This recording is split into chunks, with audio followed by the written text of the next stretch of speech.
Oh, wait a second. Why my camera came back to this? God damn it. I was about to, like, jump scare you all into something. Hold up. I gotta have to do it again. Nope, wrong one. Like it. There we go. It's a bit twisted. There we go. Much better. Hi. I know this is very creepy, but I was just enjoying the little details that my character has. Look at them freckles. Look at them freckles. I have freckles. This is like nothing completely new, but I just somehow find myself to be so incredibly adorable. Because of the freckles. Look at my eyes. How adorable my eyes are. Look at that. Absolute crystals. I don't know what, but I suddenly just wanted to look at more details that my character had. Thank you for that. But I ended up noticing how detailed the eyelashes are. Holy moly. And them freckles. Look at them freckles. I'm so happy to have freckles. Which is funny because I do have freckles in real life, but apparently they were kind of late bloomers for some reason. I think when I was young, I had like kind of a clean face. Didn't really show that much like freckles at all. I think eventually when I start going to beaches more often, I think they decide to just reveal themselves. Oh, look at it.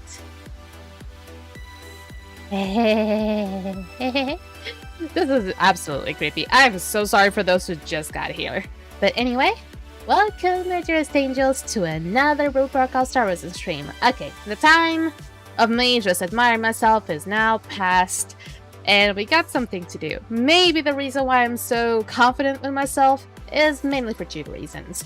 One, I might have overdosed a little bit on chocolate today, so yeah, for mercy, be on ready. And second of all, do you remember if you were on the last stream here, for those who were, me talking about a certain final project that I had? I did say that I finished it yesterday, and honestly today, all I had to do was just deliver and just be my own merry way. I literally didn't do nothing. Aside from just delivering the project, and I just ended up like playing like a few games, while still informative, of course, mind you. So, radical. Nothing too new. But the thing is, eventually my teacher did commented about my project, and honestly the way that she put up her own words in regards to my project, let's just say that it boosted up my ego. So do not be surprised if I am quite cocky today. And when it comes to Blue Protocol, I wasn't really able to see something at its fullest, but I ended up I was able to find a video that showcased the gameplay and the mechanics of the new season raid boss. And I'm starting to think about what can it be compared to, in a sense. And one of the few things that it kind of reminds me of, nearly, kind of, I think it would have been something kind of like the Golem from Season 2. Even though it is like a specific raid boss where it doesn't really leave the arena to go to other arenas, it'll just stay in the same arena. It's very rotative. But, albeit I did see how the mechanics were gonna be working on. By the way, the video that I saw explaining those kinds of things, and I highly recommend for those who are interested to watch more about it, it's from a YouTube channel called BDoof2D. And he did actually an amazing job at explaining, by just watching a gameplay, how things are supposed to be done. And honestly, when I saw that for the first time, I thought that's gonna be a lot of things to do, like, all at once. But then it's basically like you learn all the mechanics at first, and then basically it's just gonna repeat itself every time. And for some people that might not really be understandable at all, but in regards to that specific raid boss, if I still happen to be able to have a bit of time, and maybe I'm gonna try to prioritize that instead of like doing quests. Maybe once I'm done explaining what I've learned, and I'm not gonna be saying that in a way that I actually completely understand what it's gonna be about, but I'm gonna be just saying what I've learned from that video and from what the game has been telling me and what some people have been telling me. Hopefully, I can actually able to like explain it quite well. Maybe I might be making up some mistakes and like say something that's actually only available in Nightmare or something like that, but oh well. With today, we have to do our dailies. I also have no idea if there's anything I can pull for like the Will Wish gacha. I think I already done that previously. And people actually were telling me to not even get the dragon. And because already the combination of Muku Chief and the Muku Scout is already really god tier for DPSs. Honestly, I wish I could have tried to get that damn dragon, but I'll be honest. If I'm gonna be more of like a jack of all trades, master of none, really, I cannot really abide to get those just yet. But alas, I do believe I've been saving up also on the outfit gacha. I have no idea about the outfit gacha just yet, the next one. And when it's actually gonna come out, the game will tell me eventually. And maybe if I'm lucky, maybe if the game decides to cooperate with me, depending on time and stuff, I might be able to do some dungeons, but I think it's gonna be too much time cramped up. Too many things being able to be cramped up in just like 3 hours. It's gonna be tough. But anyway, let's not waste much time. Let's fun right up to Blue Protocol Star Residence. So, let's just say that I got a little bit of a surprise here. Honestly, as soon as I was setting up my stuff for the stream, I ended up like, before I even started off the stream or anything like that, I just chose my character to city here. Just sitting there. I was the only one here. Then eventually this guy to my left decided to join in. Then Dia over there actually joined in as well. And now those two are just showing there, like, just keeping me company. And I'm like, the fuck is happening here? And then I realize I'm in line 1. That just about explains it, everything. Because what happens in lane 1 stays in lane 1. And for people that don't play Blue Protocol, that's really confusing. But for me, and for people that have been teaching me about the things that happen in line 1, well, it's kind of like a party, like a rave happening there sometimes. Okay, so I, amazingly, have been able to keep up with the demands of weekly chaotic realms. Now, the question is, will I have good gear? Something tells me no. And that's completely audacity. What is this? None of these are good. I think I can still get crit out of these. I do believe I can get crit on the bracelet, right? Yeah, I can. None of these are good. None of these are good. The one that gets kind of close-ish to being alright is this bracelet. Because this one, Audacity. Fucking Audacity to give me the luck again. This one also has luck. This one also has luck. This one also has luck. It's almost as if the game is trying to tell me something and just go back to Moonstrike. And I say that because Moonstrike was actually my first class and spec to play. So I actually did start off as a Stormblade with Moonstrike because I honestly thought that Moonstrike was cool. Because of all the scythes and shit. Eventually, I still ended up changing to Marksman in, I believe, mids of Season 1. Just to be able to farm better. And I ended up just sticking around with that. Another thing that I've also realized, and this is also related to the raid boss, was that for those who have been watching my VODs, my Blue Protocol Star Resonance VODs to be more specific, might know that I haven't imagined that people will call it bad in a sense, but apparently it's going to be a really good addition to fighting off the specific raid boss from this season, and that is Tada. Yes, I do have Tada. And it so happens that it was actually my first human Imagine that I got. And I had no idea what I was supposed to do with him because I honestly just thought from based on his description that he was pretty cool. And ended up being benched for a very long time. But I'm glad to know that apparently, from what I've learned so far, it apparently is going to be a good addition to this new season boss. Oh, but you went to the ring. Alright. Ooh, you're demanding quite a lot from me. Alright. Ooh, yes. I need to get these. Running out of these orbs already. God. And I'm very low on this as well. Ooh, illusion crystals. Oh, these are the breakthrough stuff. These are the breakthrough stuff. Alright.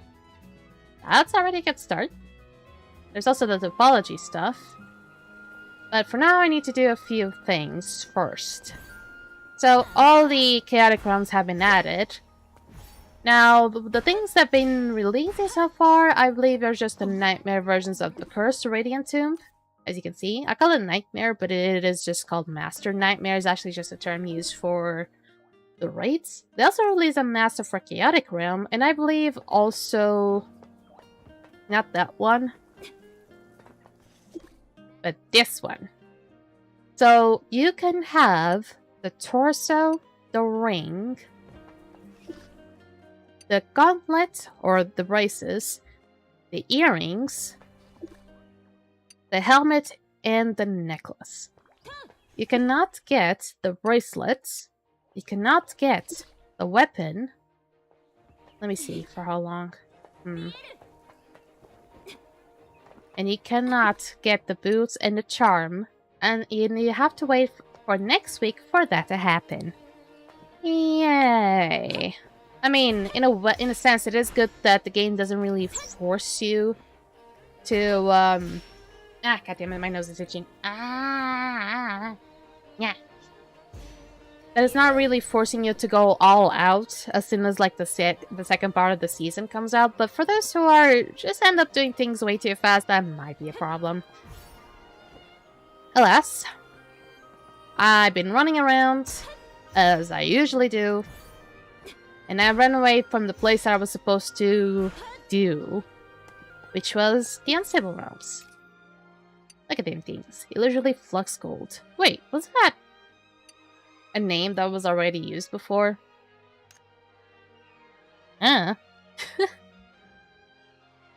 This should still be easy.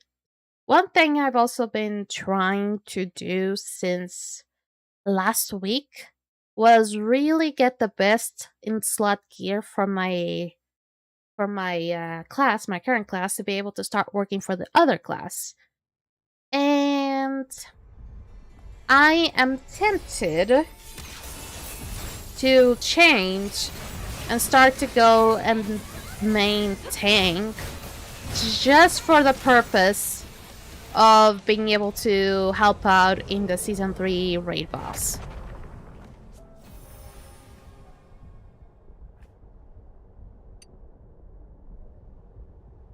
There we go. Finally done. Felix! How you doing? Welcome to a lovely day. Shouldn't you be asleep? I mean, if you're gonna be like me, you're gonna be saying, what sleep? But no, I like my sleep. I really like my sleep. But, I mean, we also don't really have to worry about sleep for these upcoming days, really. We can finally kick back and relax. Girl, I'm still doing that one project. Are you kidding me? I'm both surprised and not surprised. I am kind of confused. I believe you, though. I absolutely believe you're still working on the project. And by the way, what Felix is actually talking about is the same final project that I was always yapping about yesterday.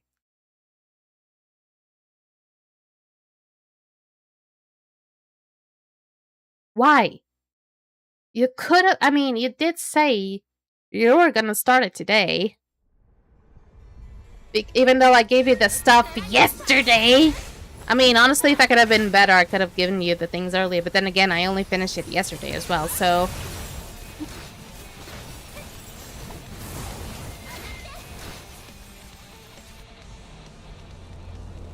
You say it's not smart, as if I'm any better. As if I'm any better. You're gonna be doing a work that it took me nearly a week to do in less than like 24 hours. Like, damn.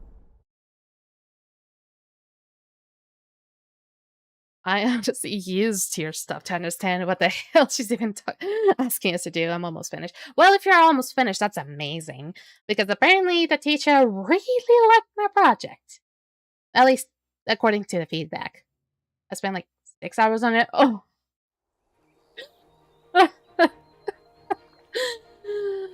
I wish I took that long. I would have been done already. And by the way, don't forget the mock-ups. Don't forget about the mock-ups. She's gonna be wanting them mock-ups. But yeah. And for those who don't know what mock-ups are, imagine making a logo and wanting to put that into a shirt or like a bag or something like that. And you can find images of those things usually not having anything at all, and you can just like slap your logo onto those things. Those are those kinds of like images with like empty shirts and stuff like that. They usually are called mock-ups, so you can actually try to portray what it would like to have merch of your logo per se. I'm gonna do it so fastly. I mean, you're only gonna be able to do what you can do, really. You're only gonna be able to do whatever you can in the short span of time that you have. Again, you should have started early, but I'm not your mama, so I'm not gonna be complaining about it. Alright. I've been talking a lot, and usually whenever I have to talk about stuff, I ended up getting really distracted. Okay, Season Pass. No thanks for Season Pass, sadly. Even though I didn't really even finish my own Season Pass, honestly. Jesus, when is it gonna end? Oh, level 80. Alright. I'm still a little bit... I can't even use Photoshop. Well, if it helps you, I didn't use Photoshop myself. I use a combination of Clip Studio Paint for the sketch and in Illustrator. Honestly, Illustrator just feels so easy to make logos, unlike Photoshop. Photoshop has a way of UI that just gives me brain bleeds nearly. But you better. What do you mean? What do you mean? I'm not that good at Photoshop. When it comes to Photoshop, the only thing that I'm kind of comfortable to do is image editing. But even so, I'm actually legit surprised about how people can actually draw in Photoshop. You see your logo though? If I didn't see my logo, how was I able to do it in the first place? I get it, I get it. I get it. I'm not mad at you. I'm just trying to tease you out. But yeah. I mean, for those who are curious about what kind of logo I did, I made up like a... Ow. Rude. First of all. And second of all, the logo that I've done was kind of like Tamagotchi. Tamagotchi? We usually say Tamagotchi. I don't know how you guys actually say it in English. Maybe the same thing. But here I am just walking around whenever I talk. God damn it. But yeah. I ended up like making a logo that it looks very similar to a Tamagotchi. And it just has like the hands and like the arms and legs of Mario, kind of. Even though the shoes don't really look like Mario-ish. And it has like that, it has like a face that is very like pixelated, like it would be inside of a screen of a Tamagotchi. And yeah, basically that was kind of like that. And I wish I could show the image. Maybe I can for those who are interested. But I will say that I'm a little bit upset about how my logo turned out, because I ended up making a simplified version of it, and I'm starting to like it better. I'm starting to like that much better. So much work for nothing. Well, so long as it's done, it's done. The cursed version? No. No, not the cursed version. Basically, if you see the complementary graphic elements, I believe that's the specific part, you will be able to see like a simplified versions of the logo. I'm just like reloading my character for a second here. Yes, she froze. It's fine. She's just reloading. But basically, what Felix is talking about is I ended up like to be able to create examples for like what you cannot do with my logo. I ended up just thinking about, well, I don't want you to deform my logo in such a way that it becomes absolutely ridiculous, even though it was hilarious by the end of it. So I ended up like slapping 2 filters in Illustrator, I believe. And it looked absolutely meme-tastic. It was so meme-ish that it was so beautiful to see. And it ended up like being one of these episodes of what you cannot do on my logo. And yes, that was one of the things we had to talk about. The short version. Yeah, basically that one that looks very tiny, itty-bitty.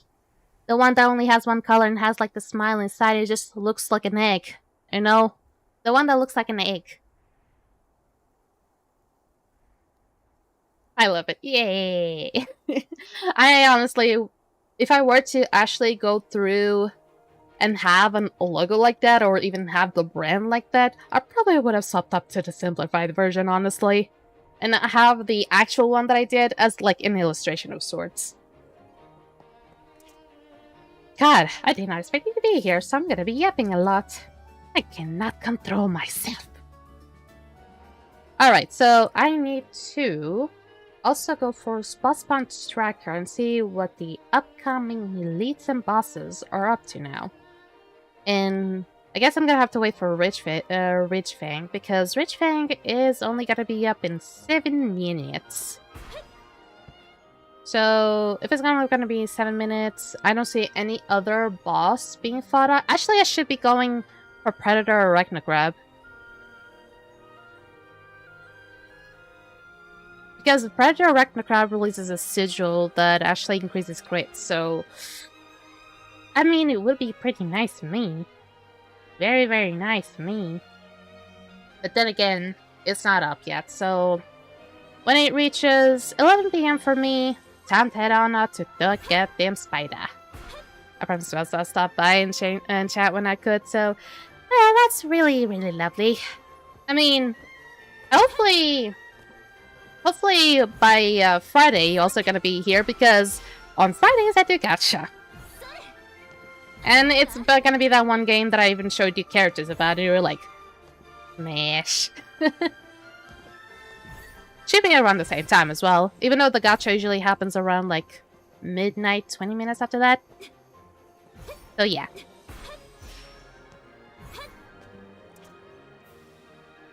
I guess I can just do the elites first.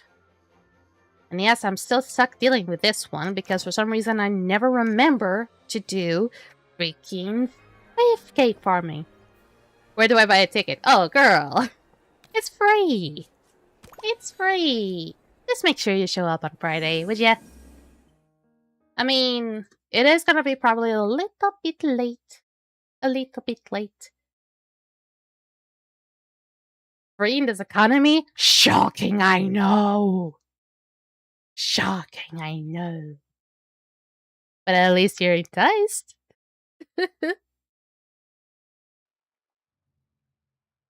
God, I'm already talking way too much, and I'm already gonna need water. And I don't think I brought enough water for me. Right.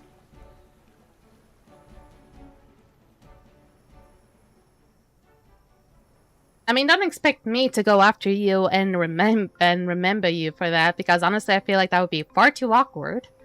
And second of all, honestly, I think I myself could actually forget, honestly, so I don't blame you in any sense. Bye-bye. Oh, wait. Why do I have 4? Why do I have 4? Why do I have... Ah, shit! Goddammit, my armrest. Oh, that scared me. I have, like, those spongy armrests. So, I have, like, one really, really long that is actually in front of my computer. So I can actually put up my my left elbow. But I also have a short one that's, like, kind of, like, behind my mouse. That's for my right arm. And so happens that the short one actually fell, and I nearly...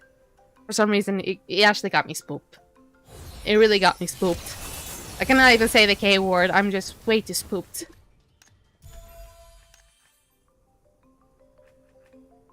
Yeah, quite the setup. I thank you. Well, honestly, if I actually ever showed you my setup, you're gonna be like, you're not actually a real streamer. Where are your second... your second screen. There we go. My English failed me there. English failed me there. But, where's your second screen? Where's your whatever that box people used to be able to control the volume of their sounds? Yeah, I don't have that shit. I don't have a second screen. I can't. It's not even a money problem. It's a space problem. If you ever had to come to my house, you would see how little space I have. How do you see chat? Phone? Yes, correct. I'm a newbie in that regards. That's even worse, I get so bad. Okay, me, thank you. But yeah. I have to use my phone to be able to see the chat. And honestly, it's not even that bad because I was able to find a way to have my phone showcase both the Twitch and YouTube sides of the chat by just dividing them. And apparently my phone has that option, and possibly some other phones also have that option. It was big brain of me, but honestly I still prefer a screen. You have to replace the second screen like Saturday. And here I am, I cannot even get one because of space. God damn it. What happened with the second monitor as well? Did you punch it for some reason? Because we're losing at DVD? I'm so evil. But, hopefully it was not because you punched it in it. Oh, that sound! Oh, the weird-ass noise. Yeah, whenever we're into teams. How dare you? I'm teasing you, I'm just teasing you. If you were to tell me I would be losing at this light, I would be coming for you. I mean, honestly, I lose a lot in this light, so yeah. Oh, the irony. But honestly, oh yeah, do you were you able to finally stream and be able to play with Jason Voorhees? The man you really wanted to play with? My brain was about to say Mary, but I think it would also agree with me in that aspect anyway, so... I'm gonna hide myself. Whoop! But it got worse. It shouldn't shut down in sleep. And in sleep it was rotating colors. Huh?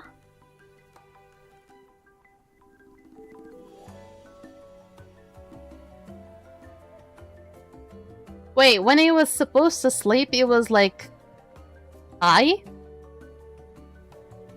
Was it like hallucinating or something?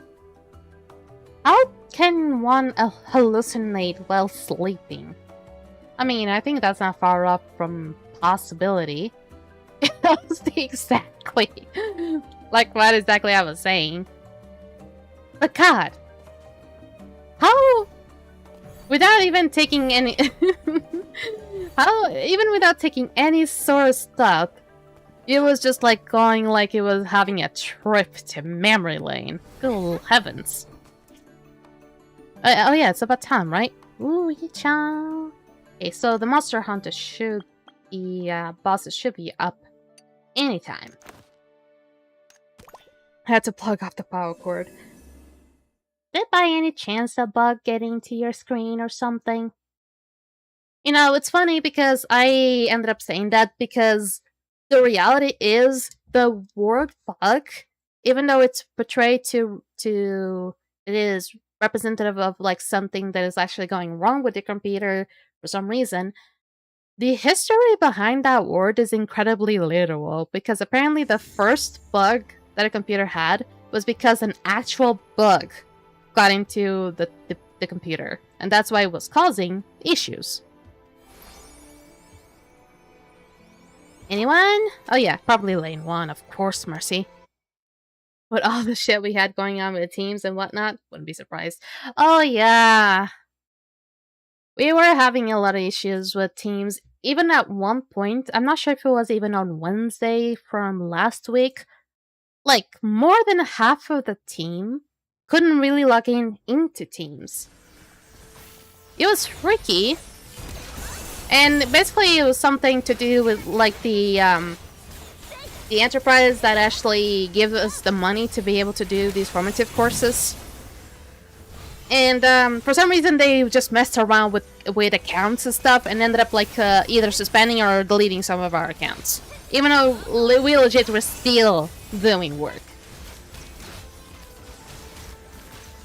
And not only that, but also because some people were actually having issues with the teams bugging out for some reason. And for some reason, people were like having issues with teams because apparently it was saying that it had like Trojan viruses in it whenever you open it. And some of us were thinking it could have been like maybe some sort of incompatibility issues with like certain programs like Adobe and something like that. But apparently if you open up Adobe or any application with Adobe, it wouldn't really go bad. But if you open Teams later, then all Trojan horses would go loose, basically. We got 3 Trojans out of it. Oh, fuck me. Ah, god damn it, not bots again. Well, at least that got settled up. Now, I didn't get any Trojans. And we got a second one. Eh, them are stubborn. See, when I tell you that I get bots from time to time, and by time, I literally mean every time I stream, I get these kinds of situations. So I have a bot that immediately picks up the words that they say and just immediately bans them. I mean, they always have been the same kinds of bots anyway. I mean, they sometimes change what they say, which can be problematic. I haven't had one of those in over a month. I wonder why they are suddenly very interested in me. Is this maybe a sign of the divine, telling me that maybe one day I'm gonna be so fucking famous in Twitch that the bots are starting to go over my ass already? I mean, of course, I'm the goddess of benevolence myself. I can already hear the divine. Wild guess, but it could be the chat setting things. Explain. Explain more into details, but don't just dox me or something. I don't know how will that be possible, but just be on the precautionary side.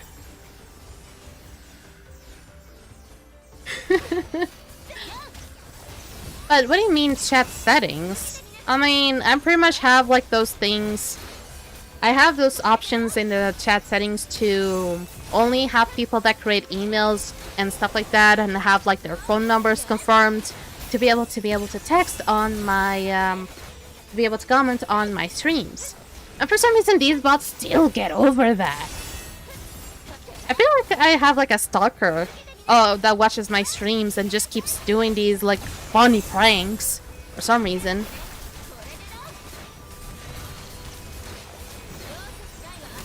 What are you gonna be saying? The fact that I may have a stalker that really likes to throw bots at me? Ooh!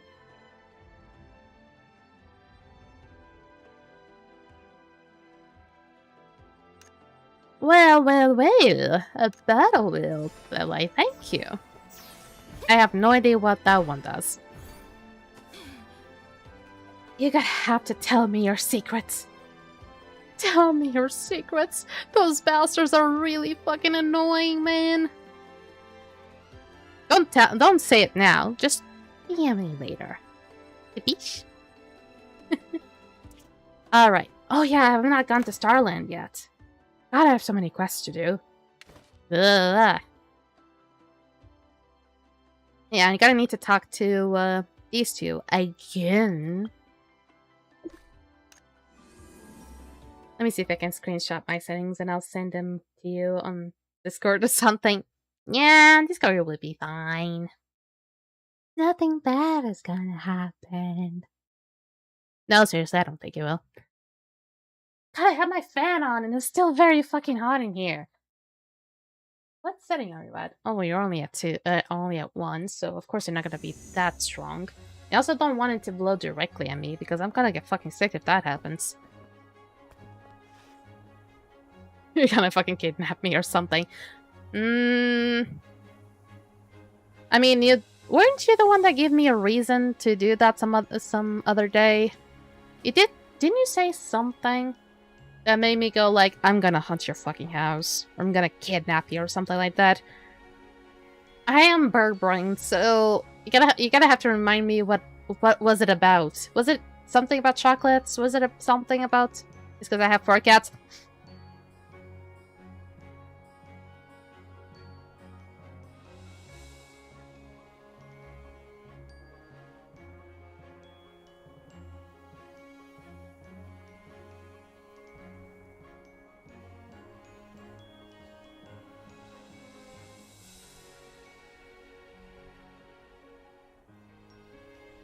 Shit, wrong thing.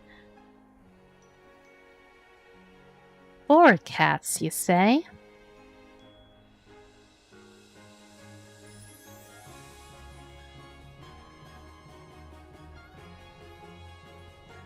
Four cats. You do know that's my dream, right? To be able to be piled with cats on top of me and feel their fur absolutely taking my oxygen away.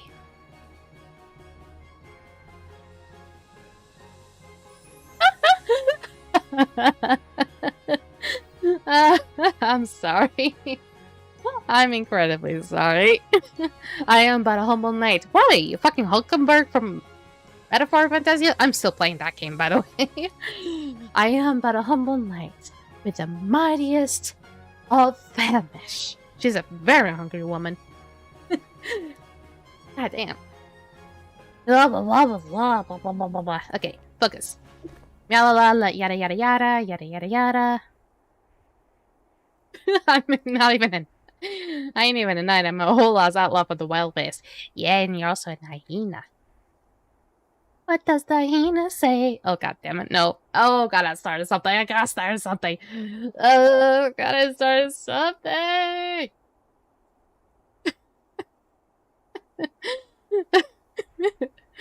Oh god, I'm almost like crying. Well, here's an hyena fact. I'm interested. Me like a fact. You know they sound like cows?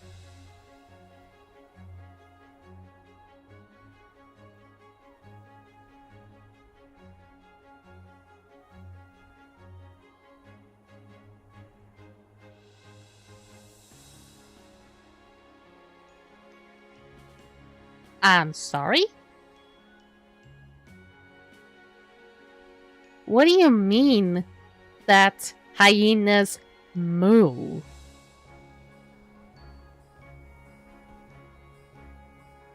Spotted hyenas moo. What about the normal hyenas? What about if they're not spotted? What if they don't look like giraffes? And only spotted hyenas are able to laugh.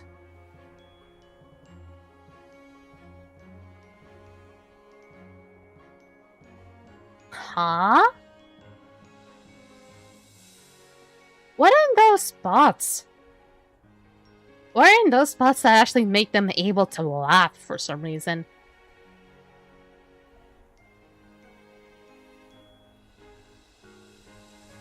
Ow.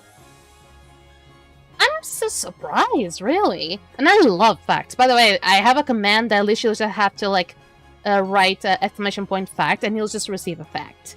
I am a hoarder of facts at times. So, the fact that you just told me this feels like absolutely necessary for me to learn. Even though I'll probably never see a hyena in my life. In my life, I'll never see an actual hyena. Yet this absolutely phases me. It absolutely is so awesome.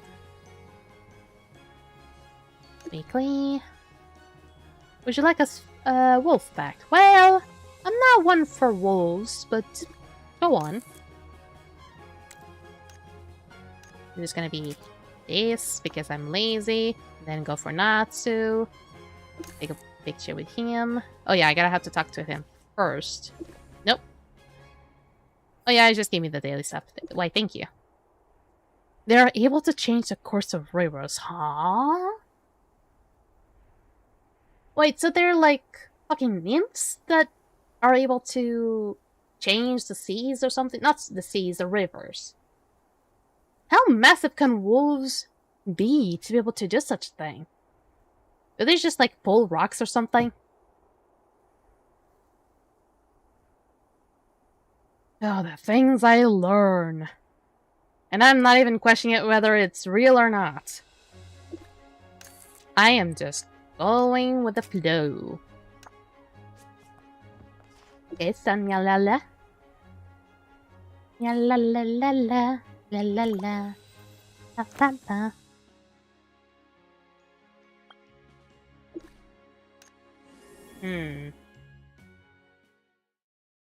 I mean, don't go too much when it comes to details because my brain can only process a few words at a time.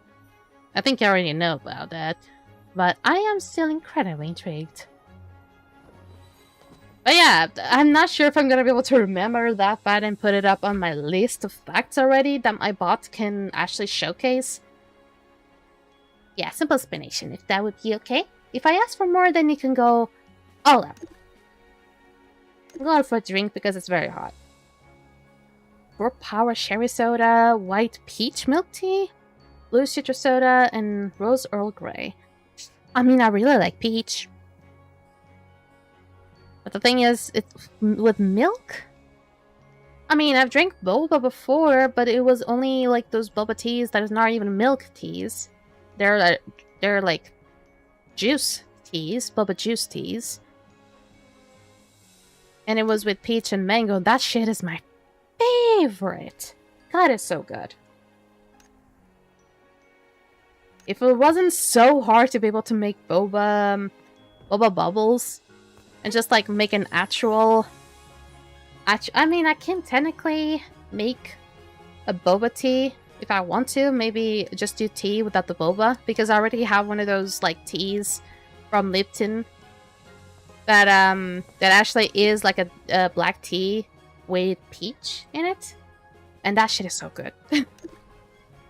I just wish I could find ways to be able to make those boba bubbles to also have flavor inside.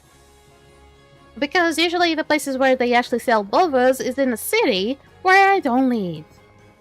I live in quite a residential area.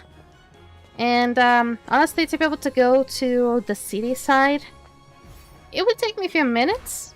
I'm not even say hours, it only take me a few minutes, but honestly, I'm one of those that if I don't have a full, good enough reason, I'm not gonna leave my house. I am not gonna leave my house. I'll be content with what I have in my home. I mean, ordering online surely is great sometimes, but I don't think I can even order boba tea from any other place from where I am at right now. Ooh, I didn't know there were clouds. Oh!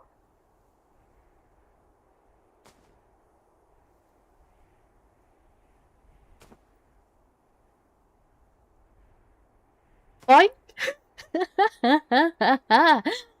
Boink? I legit was about to like just sit on them, and I didn't realize that they were literally like for jumping. How long has this been here? How long has that been here?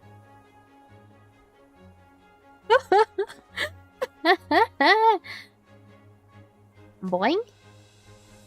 God, that's so high. Boing? That is so high. I didn't never realize that that was a thing here. Wait, does the other ones also work? They do. I mean, of course they would. What about the one over here? Ah, God damn it. Oh, this one does. Oh, it does. Never mind. Whee! Okay, so I think I've done pretty much everything on Starland. So, what time is it? What time is it? It's probably time to talk about the raids. Oh yeah. I forgot. I have to farm for the focus. Not for the focus, to use the focus. Oh god. Because I do have a lot. I mean, I did use it up a lot yesterday to be able to try out the new plan. But apparently, according to what I've learned so far and what's the newest. Basically, I call it plan, but it doesn't really say it's a plan. Basically, if you go for the smelting and you want to, like, let's say, do Fine Force Stone, it says that this one will have higher expected output. But fucking it won't. No, it won't. If you go there and check the difference between this one and this one, it's gonna be literally the same percentage in all things. And I feel like, then why even create it in the first place? I wish I knew the answer to that myself. Okay, gotta submit to this. Yep, I've been farming non-stop, for some reason, specifically only mustard. And I don't even like mustard. Both this thing, whatever it is. Oh shit, I forgot. And the actual condiment that is... Condiment? Yeah, condiment that is mustard. Mustard, oh my god. I feel alienated here. I feel like I don't belong here. Because I don't like mustard. I don't like mayo, I don't like mustard. I don't even... I mean... Depending on the days, I can be quite picky about barbecue sauce even. I mean, I really like garlic sauce, and I really like ketchup. I have problems. Certainly, I have problems. Yoink. Gotta get these two. I mean, garlic sauce is only gonna go for one thing and one thing only. Kebab. Oh god. Kebab with garlic sauce is like heaven to me. Sometimes it slaps, other times it does. Yeah, depending on what you put it on. Like, I know that whenever, like, the food is very dry, my dad always puts, like, mayo on top of it, as if that's actually gonna help. But, for me, when it comes to actually specifically garlic sauce, I've only tried garlic sauce with kebab, and I would love to stick it to that way for the rest of my life.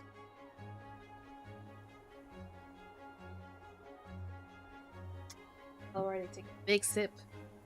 Honestly, I might one day, actually just brew up tea.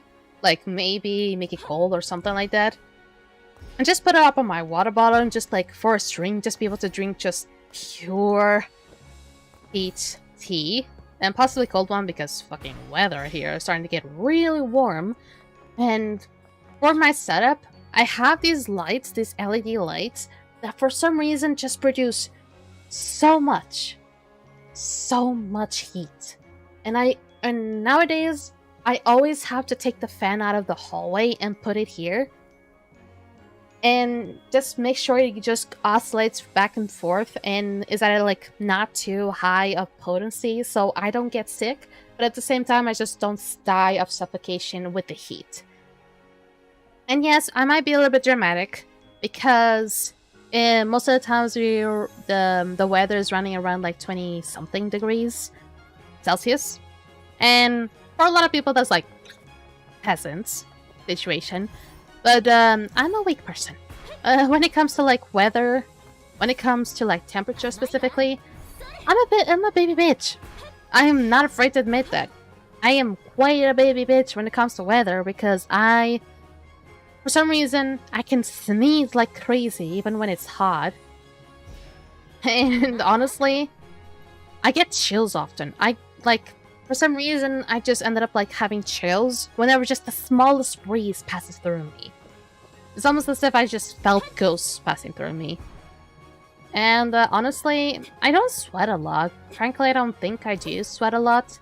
But even at some times when days feel like they're too hot, for me it will just feel like the opposite instead. It will just be really random because other times I'll feel like it's too hot when it's actually cold, and it'll be the opposite some other days. So I honestly am not really in sync with my own body. That's why I always think that I have a goddess inside my body, because the goddess is like my actual conscious and stuff like that. Whatever like comes out of my mouth is like her doing. But the body is of a human that has big issues. I have one of those real tiny ones on my desk. I hate you. I don't have like a tiny one on my desk. I have like the not the massive one, but a considerably sausage-looking big one onto my side, like really close to the window even. And it seems to not be doing anything. Honestly, I would rather take right now than whatever I went through on Sunday, because I was nearly melting off. Okay, I have not done anything, so I guess... Oh yeah, I need to look up the... I need to look up two things. I need to not only do the focus, I need to look up at the store here, and also see the other store that I sometimes forget that even exists. I don't think I need more resource stones. I think because of the season pass I've been having plenty of them. But don't mind me when I get that way, thank you. And wait, they reduced the weekly limit you could get of these. Aw, man. Aw, man. You could get like 6 of those every week before, now they reduced it to 2? I mean, in a sense, for me, I would say thank you.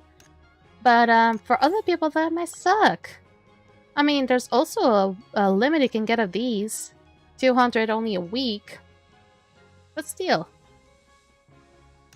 You also need these C7 factors, honestly. I need to start working more diligently for my, I hate to forget the name. The Deep Slumber Psychoscope. Sent you the bot setting things and will things. I will look it up after the stream if you don't mind. And I completely forgot. Oh yeah, Season Hub, back in the Season Hub, and Reclaim Hub. Did I miss anything? I will say no. I think I'm Gucci. And I'm glad that these things can still be bought even if I miss it, because I cannot have enough coins to be able to get them. It would be honor coins that I would need specifically. So let's see. I need to have a look. And I'm gonna go back to Astrolates and check up on to see if how many of those fine 4 stones I've crafted.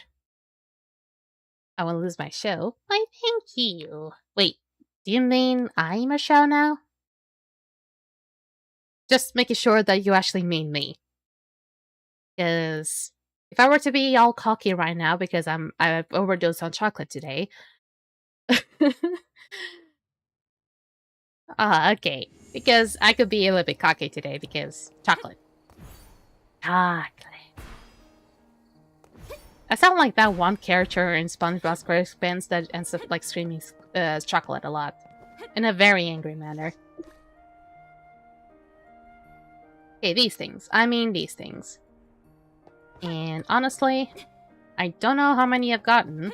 Because honestly, one of the other plans, it would not matter. Unless they finally changed it. But I do not believe they did.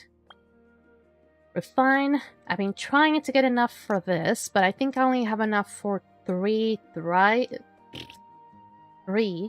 tries. God, such a goddamn... I'm trying to go for less. There we go. Okay, that should be 100, right? Yeah. Oh, I'm going for the 100s. I'm not gonna miss shits right now.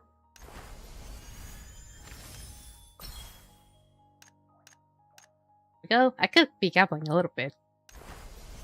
But honestly, since I have been getting a lot of those, honestly, I just need like 2 more levels and I should be done with Charm. And Charm is one of the refined attack ones. Maybe that's why I'm so squishy, somehow.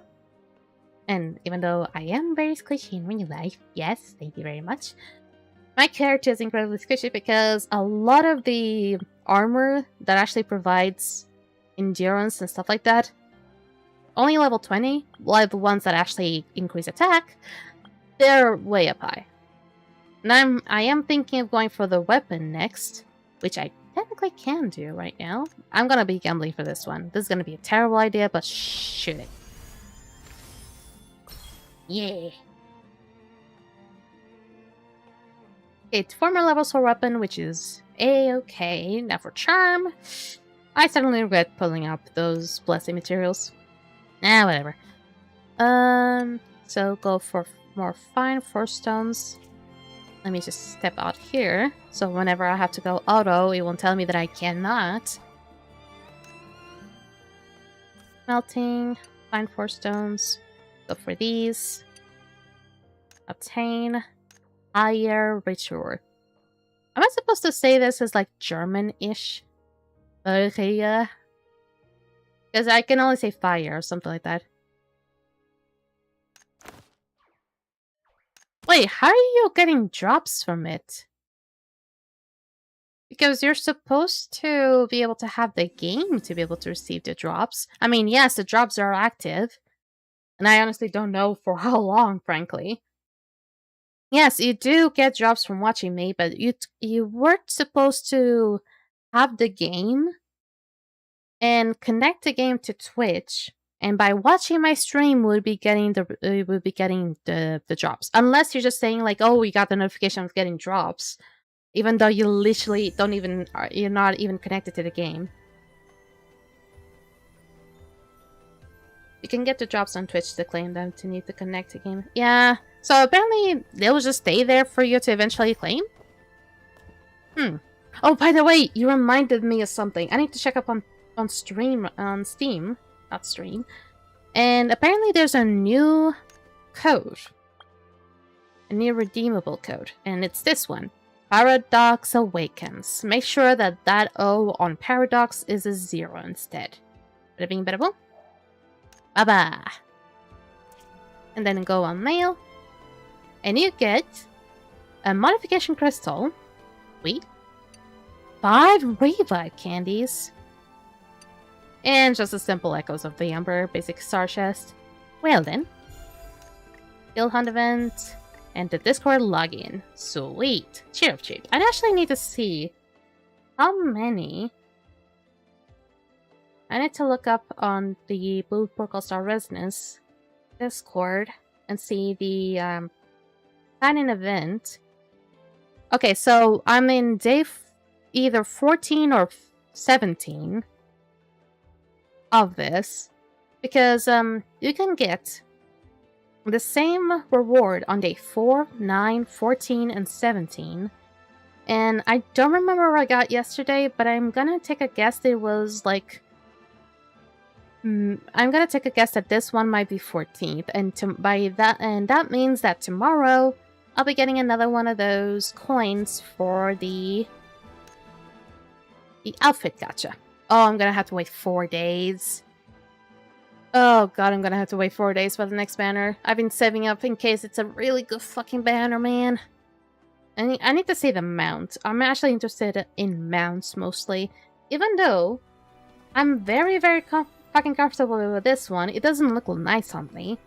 But I got the other one, and I, for some reason, just cannot get used to that one. It's fast, yes.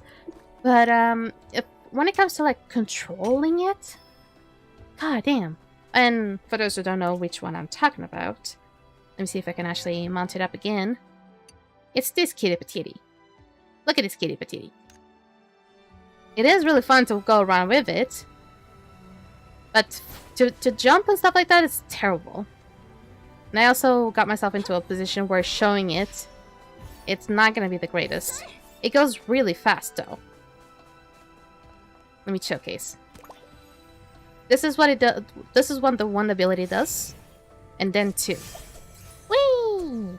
It goes really fast. You basically need to pick up those, like, fish biscuits, I believe. The fish biscuits. And have the mount eat it up so you can actually go fast. Now I need to change it back. Mount Imagine. Go back to this orb. I also have a few of the other ones. This one was actually one you could get from, like, doing the Season 2 Master levels. I don't remember what I got this one from. I believe this one was already, like, up by the time that the game was released. I think this was, like, a gift for those who actually pre-registered. This turtle right here. And this one is just so you can have a boardlet to use for certain feature, I believe. I think the carnivals. Specifically the ones that you have to go around with the boardlets. Don't ask. It's just so you can AFK get more friendship points, I believe. I haven't really noticed how much focus I have left. Okay. 1,980, that's barely anything. I'm gonna be a little lazy this time. And maybe just go to 1,000. Just have only 1,000 focus. Even though probably mathematically that would be bad because I would have to be 400 or 800 or 100 through 1,000 or 1,600. Because you get 400 focus every day. But then again, I do say that I'm a bit lazy today, so fuck logic, I guess. Just fuck logic altogether.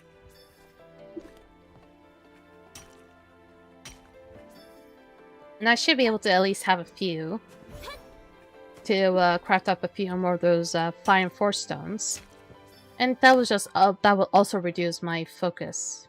Not focus usage, but rather all that focus that I had. Teaks from the Artisan Guild are something to discuss with you. Teak? Oh wait, I thought you say like tech people. I don't know that the name of a person was actually called Teak. I feel like I probably should remember you, but I do not, and I'm not sorry about it? I don't know. I'm not gonna pretend that I'm feeling pity for a character I don't even know. Going back to Astrolates. And even though I could be doing the quest right now, I did say that I was going to try to prioritize looking up at the raid and the information about it and talk about it. I just need to get ready because it's going to be a lot of yapping today. Honestly, I was playing so much Metaphor Fantasy today that I wish I couldn't stop or had to stop. Because apparently, according to the game, I thought I was going to go face the end boss battle. I was going to go through the end boss battle, but apparently the game was giving me another month in-game to be able to do everything. And I'm so happy that they did that, because I was so sad if I couldn't, like, maximize the friendships of all the characters and be able to reap the benefits that that does. And also just do a bunch of side quests and be able to increase, like, many of the things. But then again, I already spent like almost 10 days into the game already by doing pretty much the increase of friendships alone. Okay. We go for smelting. I've been saving a lot of boxes. I believe the boxes to increase the levels of your life skills, because I will think. And honestly, I can come up with an idea. Let me just craft up the fine force stones for a second. Because if I manage to use the box as well and be able to unlock the levels or the level requirements to be able to get the level 240 gear to be crafted, I might have ideas. Even though crafted gear from this way will not be the best because you end up losing on a self-stat, it is a start. It is an absolute start, so I just don't know if I can, like, absolutely replace everything from my current class, from the business slot, gear that I have from 220 level to the 240 level that is crafted here. Okay. How much more focus I have now? Life scale 780, that's fine. So I need to check up on the life scale and see what levels do I need to be able to start crafting level 240 stuff. Wait, I can do that already? I can do that already. I mean, for gem crafting, apparently I can. Okay. Dragon Scar crystals, I believe you just have to buy them, which is fine. And then the creation cores, that will depend on what I want. And if I want to make a tank setup, it has to be one of these. With, not luck. Haste? I think so. I think for my tank, it has to be haste. Or versatility. Versatility is also necessary. But I believe my my Shield Knight needs mastery. Not as a main stat, but I believe mostly haste. Let me go back to my tank. And according to the game, it is haste and mastery. But I believe versatility is also going to be a necessity. Yeah, I'm going to have to update this stuff. And I kind of forgot how... Oh yeah, I just need to go here on the smelting exchange. Now I need to find the fucker.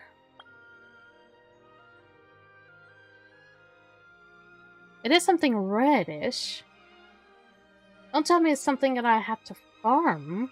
I don't think it was this. I don't think it was here. I think it was something more well crafted. Alchemy. Yeah, it was these ones. I got them crates. Haste, I'm gonna buy a few as well. Maybe 50. Just to go. Woo!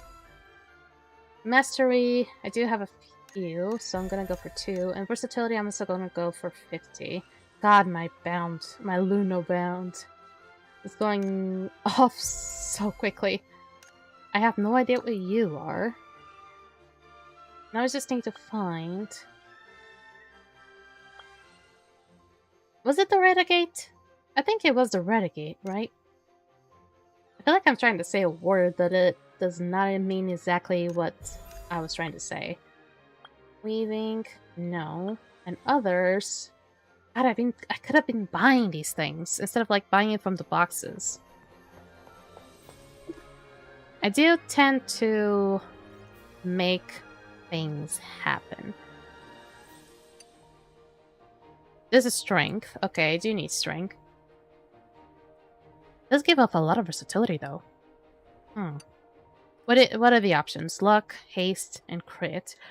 I mean, you do need haste. But let me go from top to bottom first. This is 220. Let me go to 240s. There we go.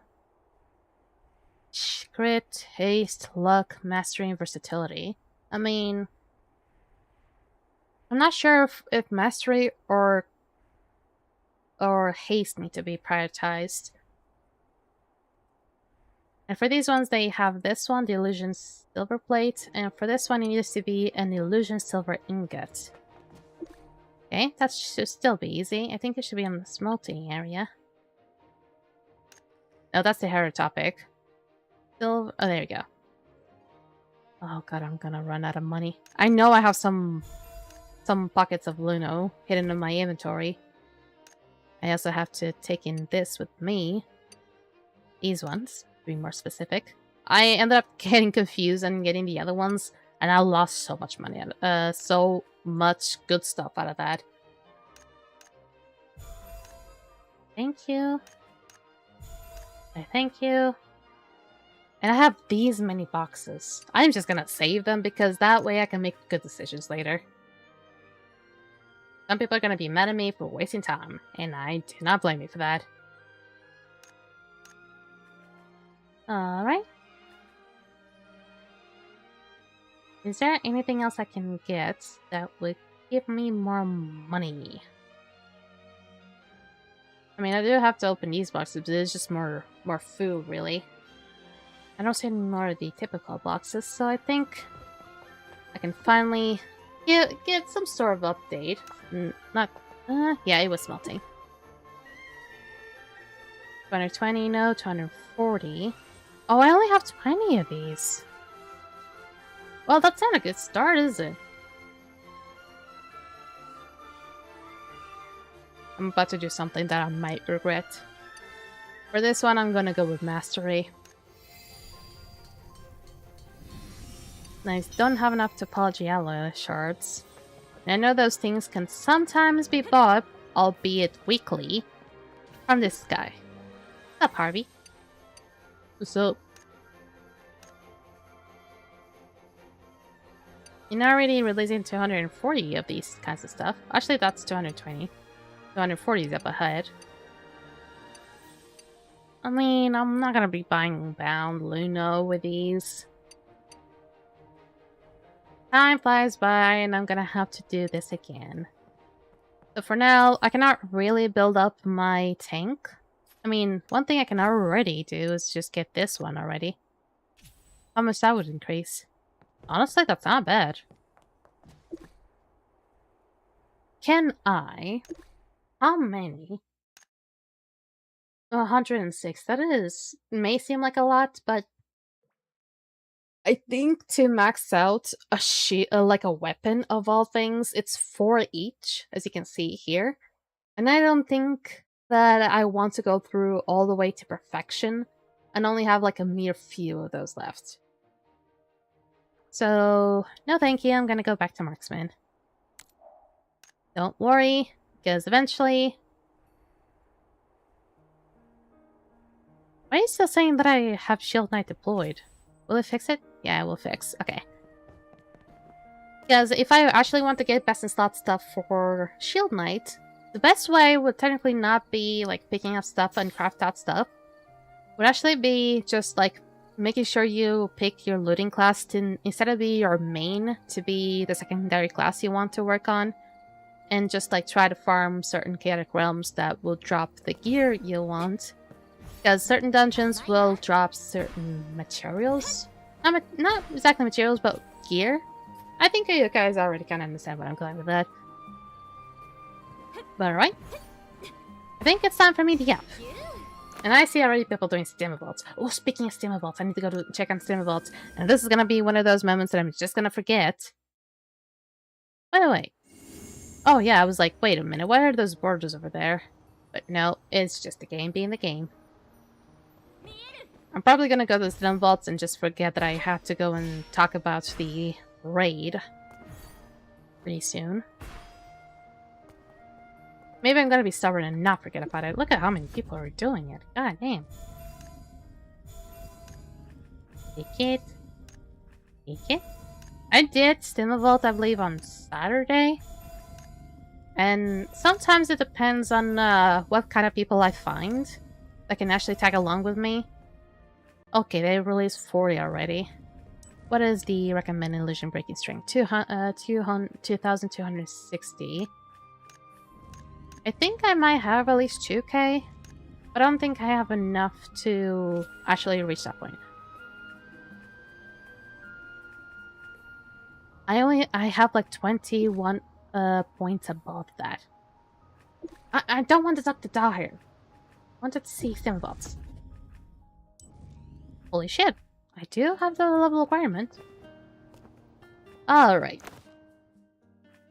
Because I remembered, I think it's not on Bahama Islands, I think it's like maybe on Sunken Corridor. I guess not. It's on, oh it's Sunset, oh it's Sunset Wilds. Okay, it's here. Sunset Wilds, it says Field of Forgotten Illusions. It's straight up in the middle of Sunset Wilds. I'm gonna run out of water very quickly.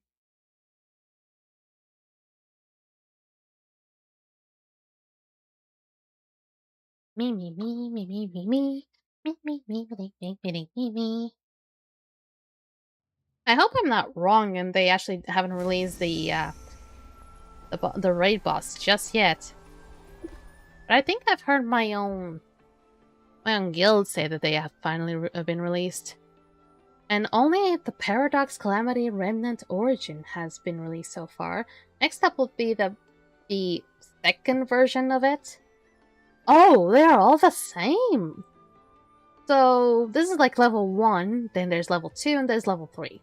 These are literally like the same boss, but it's like a Pokemon. You have like, imagine a Piplup. You have Piplup, you have a Ringplup, and then you have Empoleon.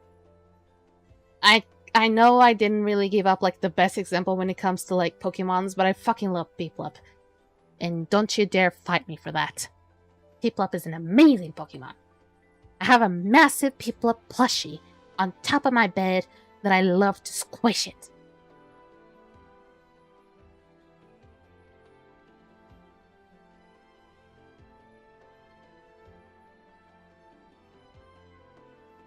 I will say it again. You better not talk shit about my Piplup. Better not talk shit about my Piplup. You better not talk shit about my Piplup. Piplup is the best. He's the cutest. Cutest patootie. He is so adorable.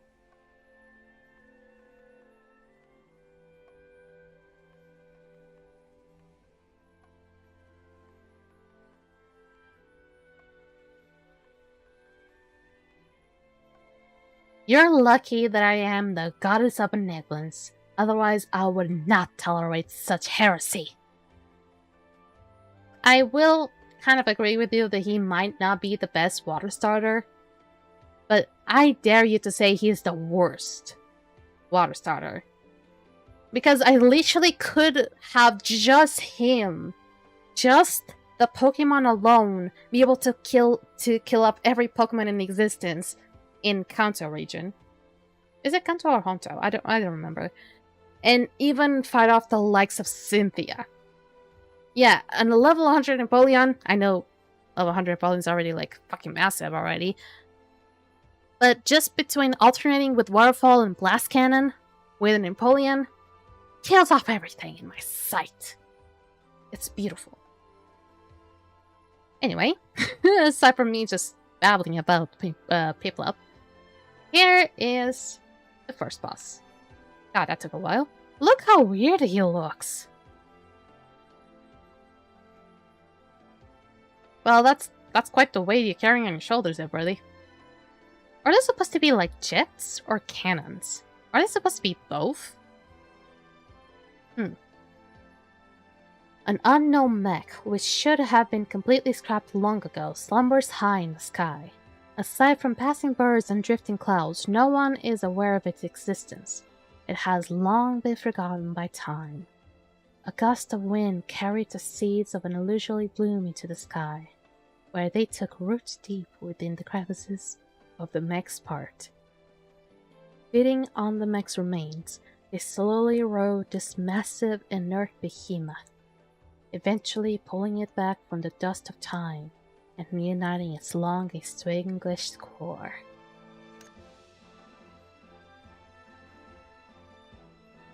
Apparently the required ability score is 47,650, and I have like nearly 50k, so that's fine. And it says also here the optimal illusion breaking strength is 2120, and I believe that's actually kind of wrong, and it's actually less. Let me see. So for easy mode, it said the requirement of IBS is 1970, is literally 1970 IBS, with the ability score being 47,650, like it says up there. For hard mode, it's 2,910 IBS, or illusion breaking strength. Yep. And for ability score is 56,110. While for nightmare mode, for the IBS should be 3,220, and the ability score needs to be 58,320. I don't see a massive jump happening from the requirements of ability score from hard mode to nightmare mode, but the jump is really massive from easy mode to hard mode. Also, a lot of people just call this Paradox Calamity, even though literally every single one of them are Paradox Calamity though. One is just gonna have to call them Origin, Continuation, and then Final. Seriously, he feels different. I don't know why it just takes so long to load up after I click this. Feels like the game's about to crash on me. Hello? Game? Click a click. Click a click. There we go. So, I want to see, evaluators, I've already done that. Yeah, there we go. Time to drink again because I'm about to talk a lot.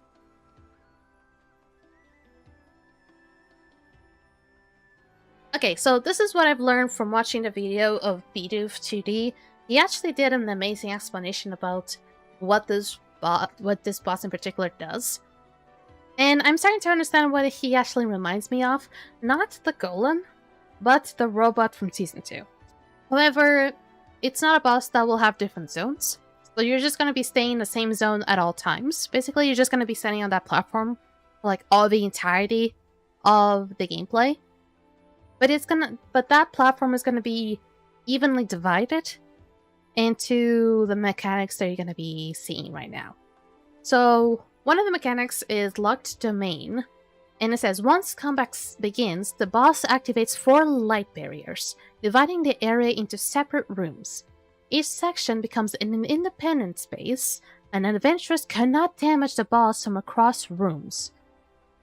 So basically what he's saying is like, if you're here, you will not be able to damage the boss if he's here. So you're always gonna have to have the boss in the same area as you are. During the fight, each room gradually charges with energy until it is destroyed by electrical energy. This is something, it kind of confuses me a little bit, but from what I've been seeing from the gameplay, I kind of will have to explain what you have to do. Focus your attacks within a single room and move to the next before it is destroyed. From what I've understood, is that every single space, every single domain that this big platform has will have its little bar of energy. And I'm not sure what the max of it is. I think it'll be like somewhere around like 1,500 energy. And if it reaches the maximum, then it was just like gets destroyed, and you need to move on for the next one.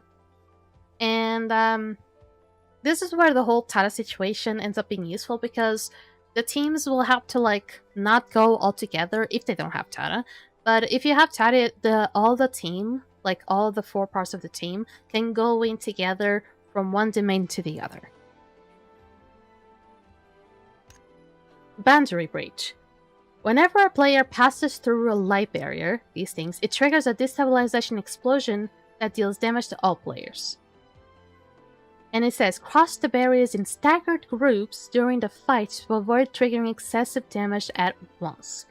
So basically this is saying, like, don't pass the barrier alone, because if you pass the barrier alone, instead of just dealing damage to you, it will deal more damage to everyone around you, and also including yourself.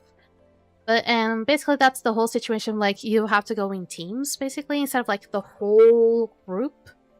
You can go as a whole group, but you would need Tada for that kind of situation, because if a lot of people pass the barrier, then you still do a lot of a lot of damage is still done to you. But if you go alone, it will still do a lot of damage. So that's why since usually the group will be divided into 4.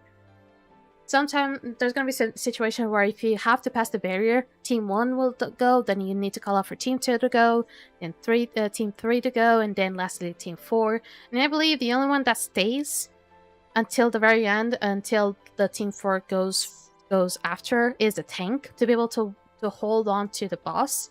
even though I believe that, actually I said 1,000, but I think it's not thousands, I think it's like hundreds, that between 110 and 120, I might be wrong here, by the time that that energy reaches that threshold to one of the, to the domain that you were at, the boss ends up losing aggro to the tank and will just move on to the next one. I believe it will have to do something to teleport to whether one of the characters are, or maybe just where the general team is, or maybe where the tank even is. Also, to be able to change from domain to domain, the best strategy is just go clockwise. Maybe some teams will prefer anti-clockwise, but because of a lot of the strategies that we've been implementing on previous bosses, usually clockwise tends to be the best strategy. Interference construct. Are these the... These are not the balls, aren't they? No. When an adventurer passes through a light barrier, a ranged type... Oh, these are the robots!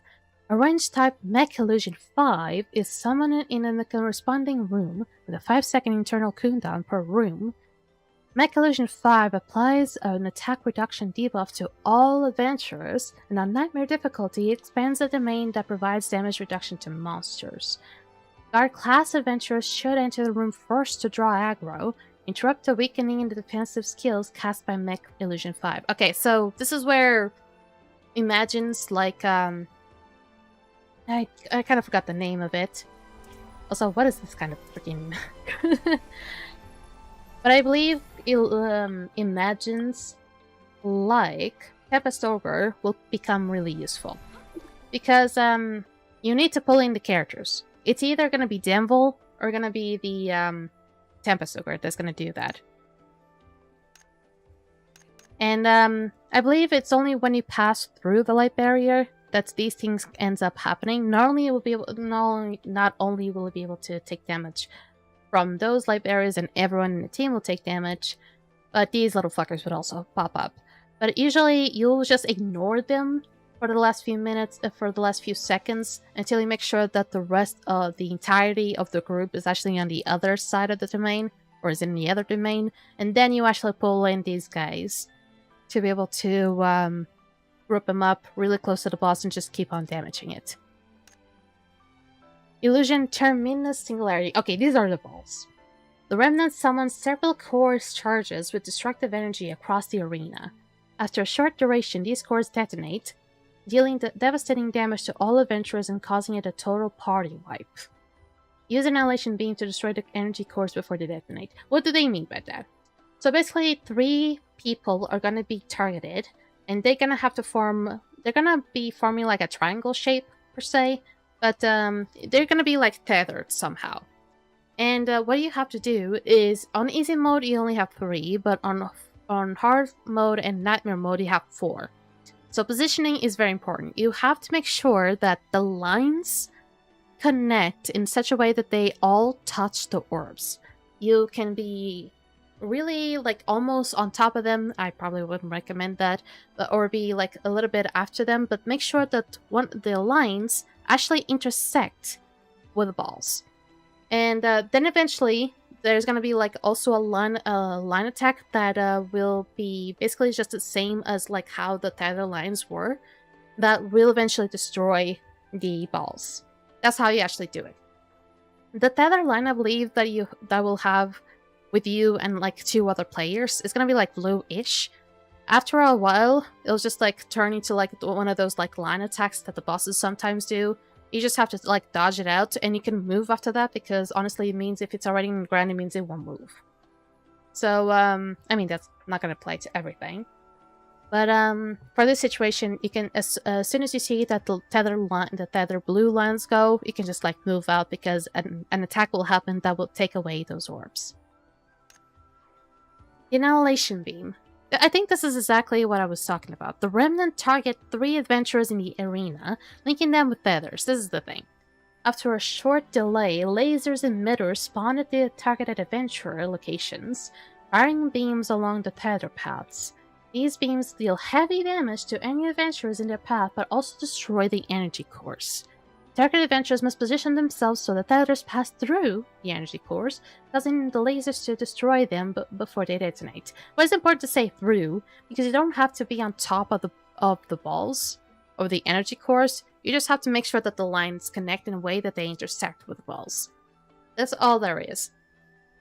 By the way, you're gonna have to repeat everything that I've done, that I've said so far in every single domain.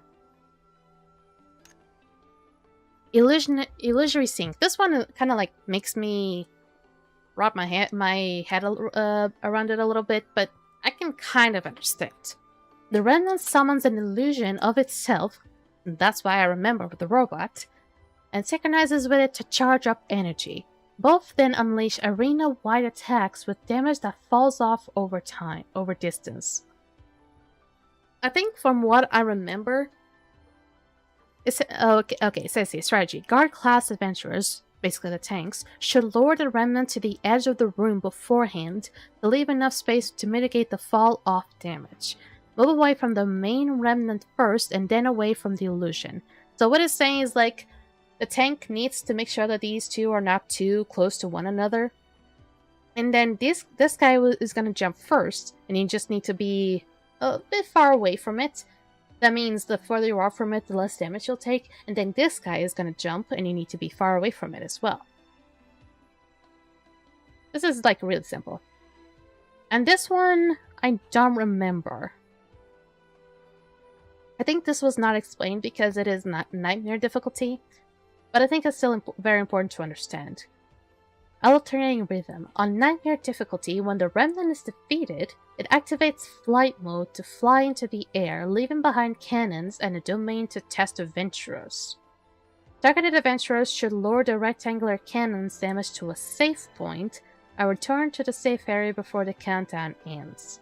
Other adventurers should focus on dodging cannon attacks and observe the countdown to find a safe zone.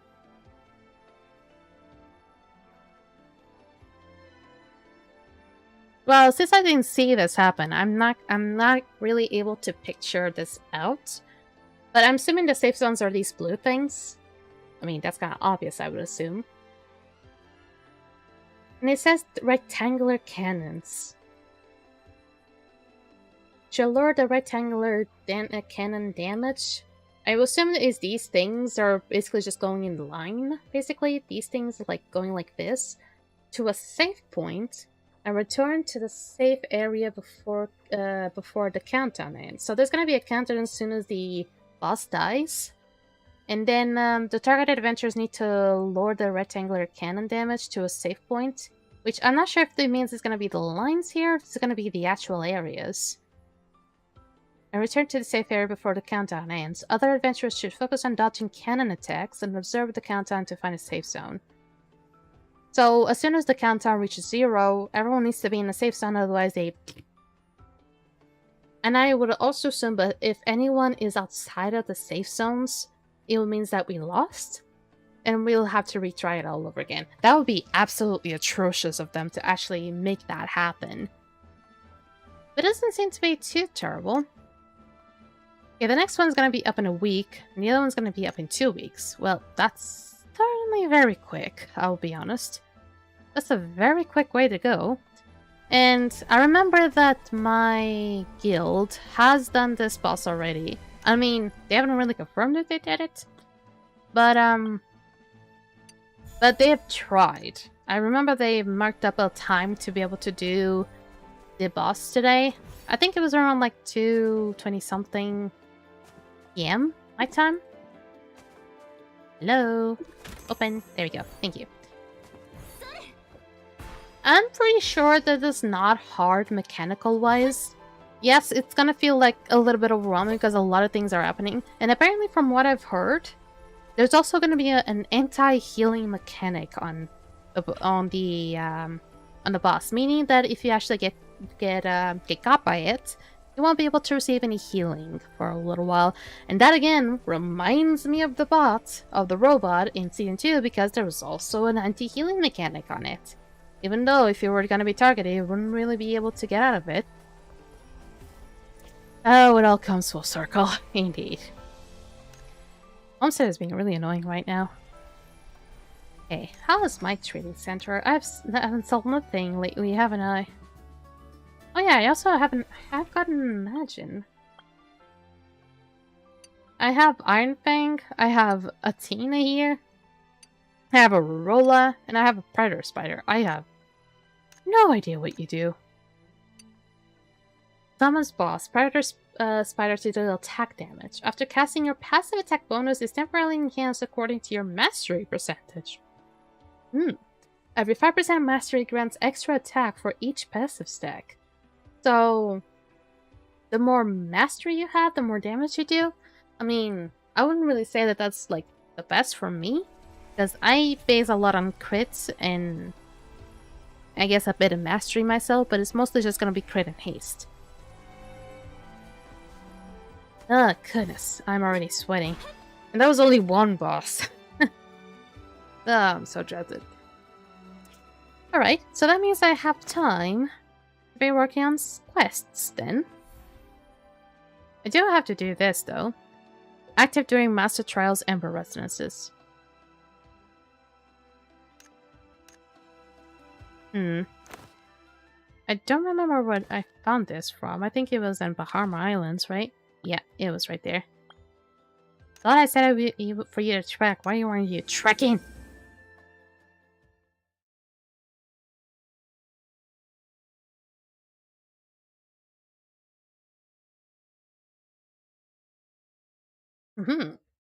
Oh, I'm gonna lose my voice tomorrow. Oh, what am I so sweaty?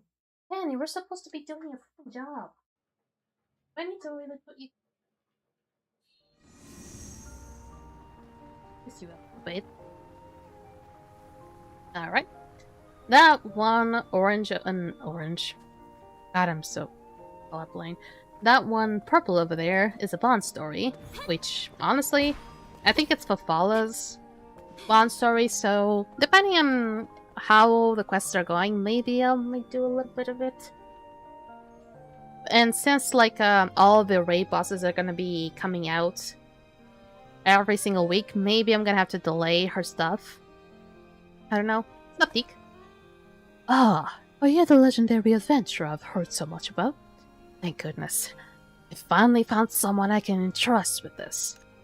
Forgive my manners, but please look at this. It's an urgent letter that just arrived at the Artisan Guild. It was sent by Totoka, a member of an advanced investigation squad. Oh my god! My enemy is fucking paragraphs! I am Totoka of the Advanced Investigation Squad. If this letter safely reaches the guild, it means I have no other choice but request outside assistance. We were ordered to investigate the ancient mech that appeared above the highlands. At first, everything seemed normal. Although its scale was astonishing, it appeared to be nothing more than scrap remains of a bygone era, with only parts of its outer shell and structure still recognizable. Master Graylin concluded that it should have completely shut down long ago. Master Karts, however, became unusually excited upon seeing it, insisting it was a rare and inviolable relic. But the further we continued our investigation, the more something felt wrong. That mech is now merely simple wreckage. In the grasps of its armor deep within its joints, and even around its corner, we could clearly see traces of erosion caused by illusory blooms. Now, the two masters have personally ventured deep inside for quite some time. I was originally stationed outside of support, but I've waited a long time and neither has returned. It is my own cowardice. I dare not go in without authorization. With my abilities, I would likely just be a hindrance if I went inside.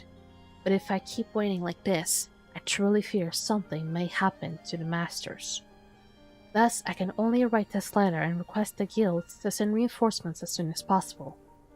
If possible, please be sure to enlist adventurers capable of handling dangerous situations.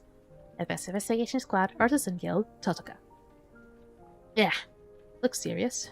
Please tell me about the details.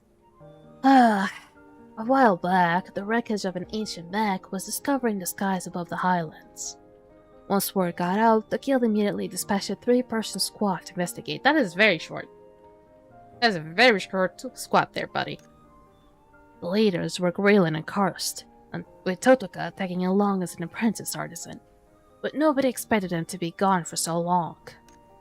Previously, we were still getting intermittent reports, but lately, been radio silence.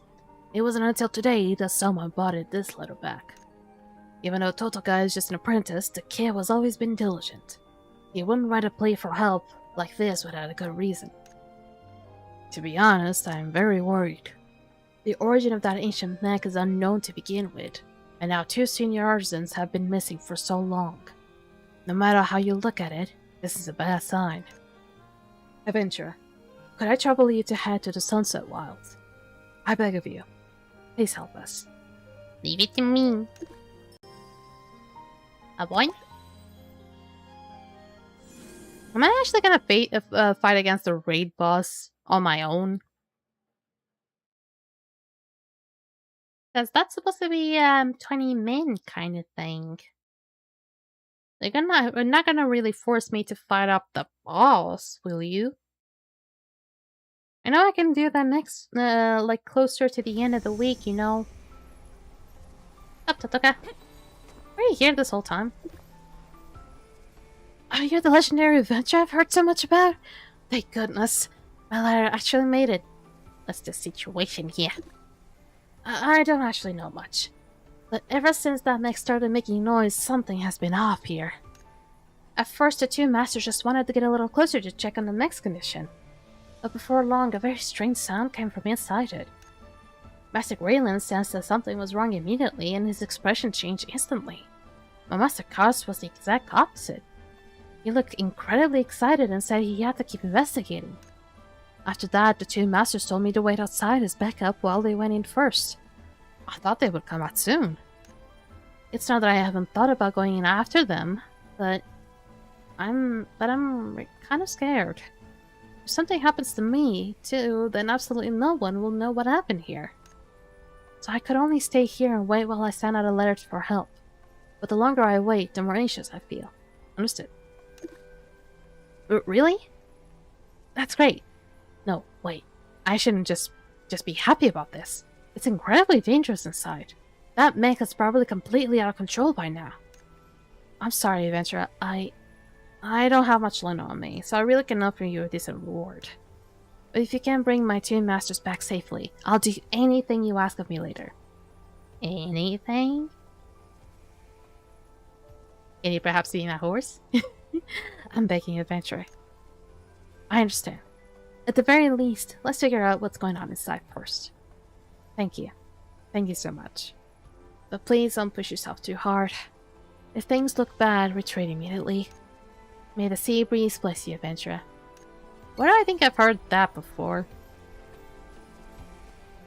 And now you just completed that, meaning that I actually have to fight up this fucker, eventually, with my team and be able to come back to them. This is basically just like telling you, like, hey, rend the barrier between reality and real and illusion. So I have to do 1,800 points in Chaotic Master. So it is Chaotic Master, meaning that I actually have to go to the Chaotic Realms inside of Astrolates and do the master versions of them. Possibly very perfection-like. Well, what ifs? We have to do other things. Oh god, I have to go 1,800, 1,900, and 2,000. Just for a fucking badge. Well, these are event quests, by the way. They're not exactly the ones that I'm actually been looking for. Illusion Shroud Woods. But I did already clear an illusion in Illusion Shroud Woods. Huh. Easy difficulty, already done that. And then defeat Paradox Calamity Remnant. The supposed boss. Alright then. The alchemists seem to have run into some trouble. Well, if it's gonna be related to what I've been seeing from the previous story, it's probably the priest's fault or something.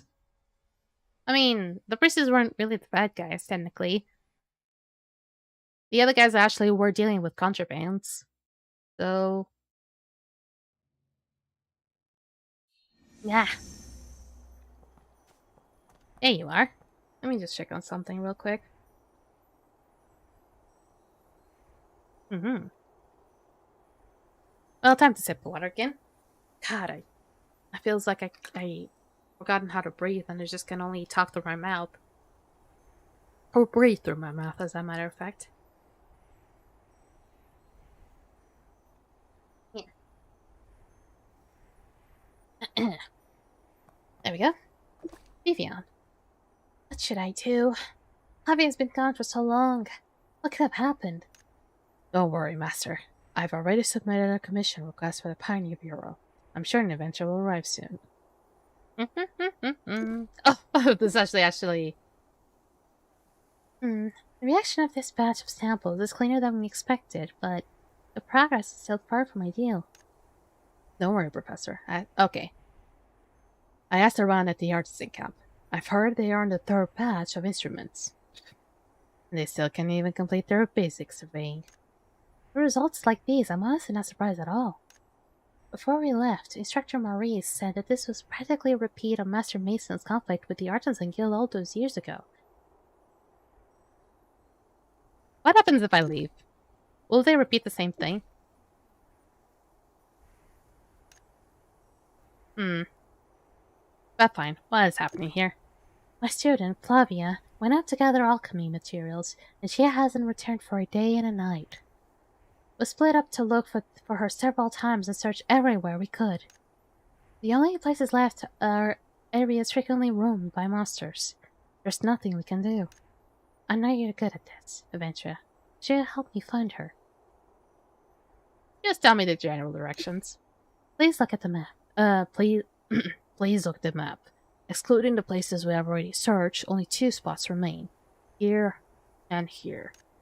Considering what she went out to gather mutant rainbow grass, she's most likely to be here with the dense herb area. But monsters appear too frequently there. We have no way to get inside. I'm begging you, Adventure. Please bring her back, no matter her condition.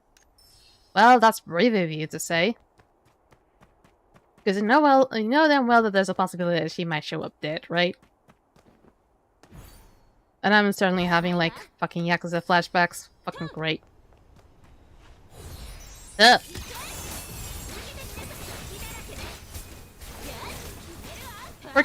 For mostly just having 220 a year, I'm actually doing pretty well. Boing. There you go. You did now. Oh, hi. You're alive. How you doing? A young woman furrows her brow and lets out a faint groan, as she's trapped in a nightmare. Wake up! Stay away. Oh, help! Spiders. There's so many spiders. Judging by her condition, could she be hallucinating? Probably in some LSD. I think I saw some calming rock thistle on the way here. I might be able to save her. Oh man, really? Really? We're gonna be picking up plants? Just for her to sniff? And maybe, I don't know. You really want me to pick up weed for her to sniff? God damn. Do you think this game would be on drugs? And supporting drugs. Need this. I'm sorry, Master. I didn't mean to ruin the potion. Wait, I'm gonna have to shove herb up her mouth? Why just not, like, let her sniff it? Sniff it. After taking the herbs, her furrowed brow gradually relaxed. There we go. Thank you. My name is Flavia. I'm an alchemist studying nearby. Recently, my attempts to brew a sedative have kept failing, and my research hasn't progressed either. It's really frustrating. That's why I made an excuse to come out and gather herbs. I wanted to figure things out on my own.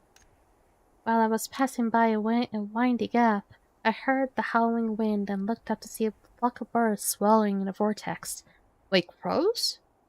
Usually when crows do that, that means that something dead is nearby, right? In that moment, I felt much better, so I decided to try brewing another potion. This time, the color seemed right. I was both excited and scared, and I was afraid that only the color was right. So, so I thought I'd take a sip to confirm the effects. But as soon as I drank it, the whole world changed. God damn it, God damn it, you ended up taking LSD, girl. Everything was stretched out infinitely. It felt like I was falling into a bottomless abyss, and I was surrounded by terrifying creatures. I thought I wasn't going to make it. Sounds like the effects of the illusory plague. Really? I heard the illusory plague has been rampant on Bahama Islands lately, but I never expected to experience it myself. Thank goodness you're here, adventurer. By the way, how did you find me? Your master sent me. Ah, I knew I made Master worry. I'm such an idiot. I'm sorry for causing you trouble, adventurer. Let's return to the camp now. You could have just sent me there as well. Rude of you. I'm gonna have to control this giant balloon. Be able to get in there. Flavia, adventurer. Thank goodness you're both alright. Master, I'm sorry. I've caused you trouble again. There's no need to apologize, Flavia. We've never thought of you as a burden. What exactly happened? It was hallucinating. Such a thing actually happened. That's too bizarre. Indeed, Flavia. If I recall correctly, you were supposed to brew a sedative. How could it cause hallucinations? Did you change the steps? I didn't. I haven't bought my notes on the steps. I thought I made a mistake again, but I double-checked and I really didn't. Now isn't it time to discuss this? Flavia, go get some rest first. Yes. I'm sorry, Master. Flavia walks away shakily. Adventure, thank you once again for saving Flavia, but I'd like you to stay a bit longer. This matter is very peculiar. You were the first to find her, so I'd like you to explain the situation in more detail. It sounds like she wasn't trapped in a normal hallucination, but rather a nightmare the locals called the illusory plague. And there were no mistakes in her notes. So what exactly caused the hallucination? I heard there's an uncertainty phenomenon here. It seems you've heard about it too. To be honest, adventurer, that's exactly why we're here. However, your words have reminded me of something. Could the strange events happening here be related to hallucinations? That's unlikely, Master. Many recipes have legitimately failed to react. They can't be all hallucinations. True, but if we changed our perspective, what if the hallucination is something that can't participate in the reaction? Master, are you saying we should treat it as a new element? Element or factor, it doesn't matter. The name isn't the point. What's important is it writing the unknown into the formula first. Perhaps our repeated failures aren't due to the wrong recipes. It's because we've ignored the existence of this entirely new factor. Can I go now? Ah, apologies, adventurer. I got a little carried away and wasted your time. You definitely did. Please accept this reward. Also, I think we'll likely need your help again soon, so please come back when you have time. I most likely will have to continue with you again. Of course I do. Fine. Adventurer, we meet again. I have an official commission for you this time. Are you available? What kind of commission? After discussing the hallucination with you last time, we indeed have found a new direction. If all the bizarre events here are connected to an unknown element, this will truly be a brand new approach to solving the problem. The potions that failed before this have all changed since we incorporated this unknown factor into the formula. However, an alchemist's pursuit never stops there. I want to completely unravel the mystery of this element. To do so, I need to use a reverse formula to isolate this unknown factor. Sounds bold, right? But right now, we're stuck in a very practical problem. We don't have enough samples for reverse isolation. I remember clearly how efficient you were last time. So I'd like to formally commission you to go to 2 places and gather some mutated samples from me. Which 2 places? So you're willing to accept the commission. Excellent. I've already marked the items needed and their general locations on a map. These rooms are incredibly dangerous. If you're not careful, you'll run into monsters, beasts, and the like. What's even more awkward would be running to the Artisan Guild. So I can only rely on you, Petra. I mean, I did quest for the Artisan Guild last week. They're not that awkward. They're dealing with some contraband, but they're not that awkward. Yeah. Sample 1 point. Whee! Here we go. Luckily these ones won't attack me. Okay, I just need to pick them up. Then here. Oh, I need to hunt the monsters. Oh, that just makes it easy now, does it?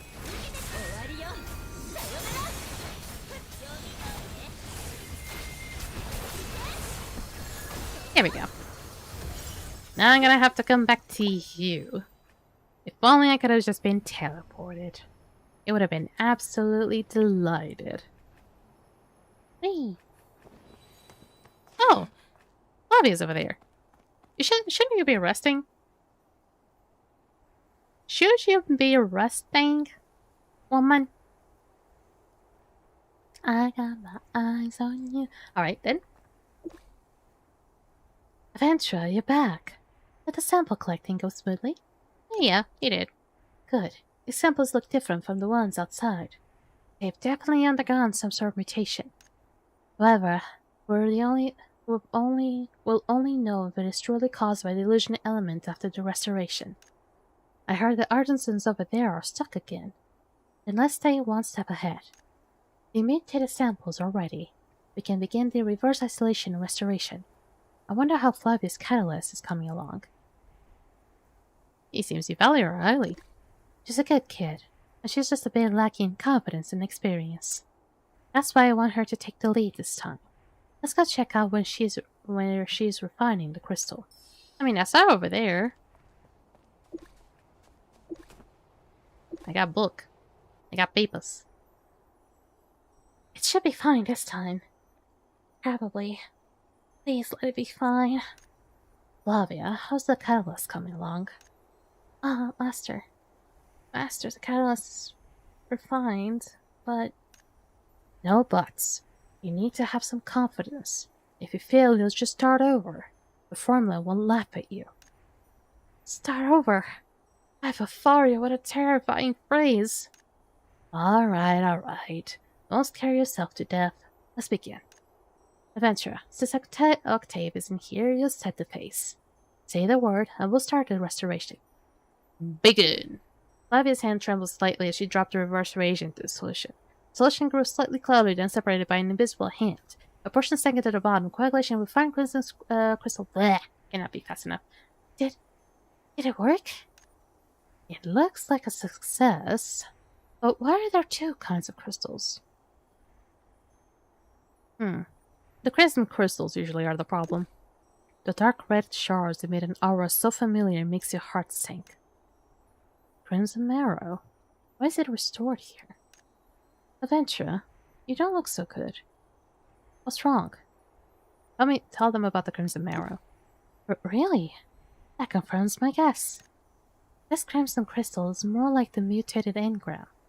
All we did was to accelerate the precipitation process. The massive quantities found in the mines would likely take hundreds of years to form naturally. However, this proves at least one thing. The illusion element in this place is much higher than anywhere else. Aventura, this restoration was a great success. Of course, we couldn't have done it without your support. Please take this. Master! This dark mass! It's solidifying too! What? Can impurity solidify into a form too? Possible. The dark crystal quickly contract and incomprehensible patterns surface ring by ring. The pattern entangles and then falls into place as if by design. Ultimately, it twists into a triangular vortex and looks as dark as the pupil of the abyss. These are definitely not naturally precipitated textures. What in the world is it? Master, I think... it might not be an impurity. It looks more like some kind of message. It looks like it's replying. I don't get it. Indeed. How did you come to that conclusion? Flavia, alchemy isn't a fantasy novel. I'm sorry, Master. Feeling was so strong that I couldn't help but say. You don't need to keep apologizing. It's good to have ideas. Put the impurity away for now, and we'll study it later. Master, I don't think you should call it an impurity. Didn't you say that the unknown must first be read into the formula? If this thing is the unknown itself... No, that's the wrong way to understand it, Flavia. You can't just treat the unknown as a label and slap it onto just anything. For us alchemists, the unknown must be able to manifest within a formula to be worthy of the name.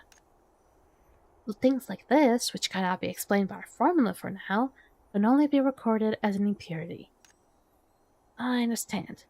It's just that for the first time, I feel there are also rules outside of formulas. No protocols, no recipes, but rules that cannot be eliminated. Viviane is stunned. This is likely the first time she's seen such a firm rebuttal from Flavia. Flavia, I think we need to talk. For now, pack up both types of crystals and we'll discuss this later. Oh, you're grounded. Oh, you're grounded. Priest Juster seems to have a request. Oh, this guy. It's the priest that apparently caught up the Artisans Guild to have Crimson Marrow.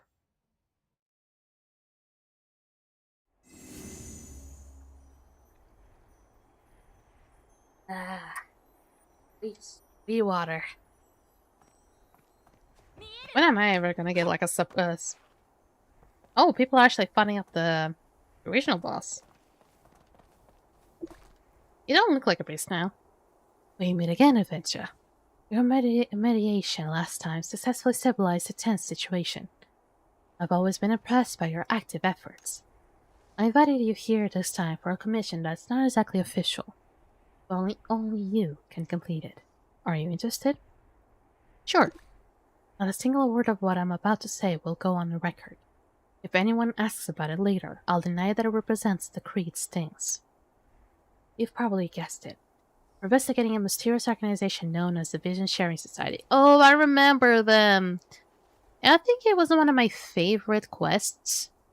Like the ones with the Vision Sharing Society. Because they give you goggles. I think it were either a headset with goggles. That basically the person that was on the other side basically could see what you were seeing. So like, kind of like VR. Like those virtual reality goggles. But instead of you seeing what you're seeing on the actual virtual reality, is going to be some other person that's going to be seeing what you see in reality.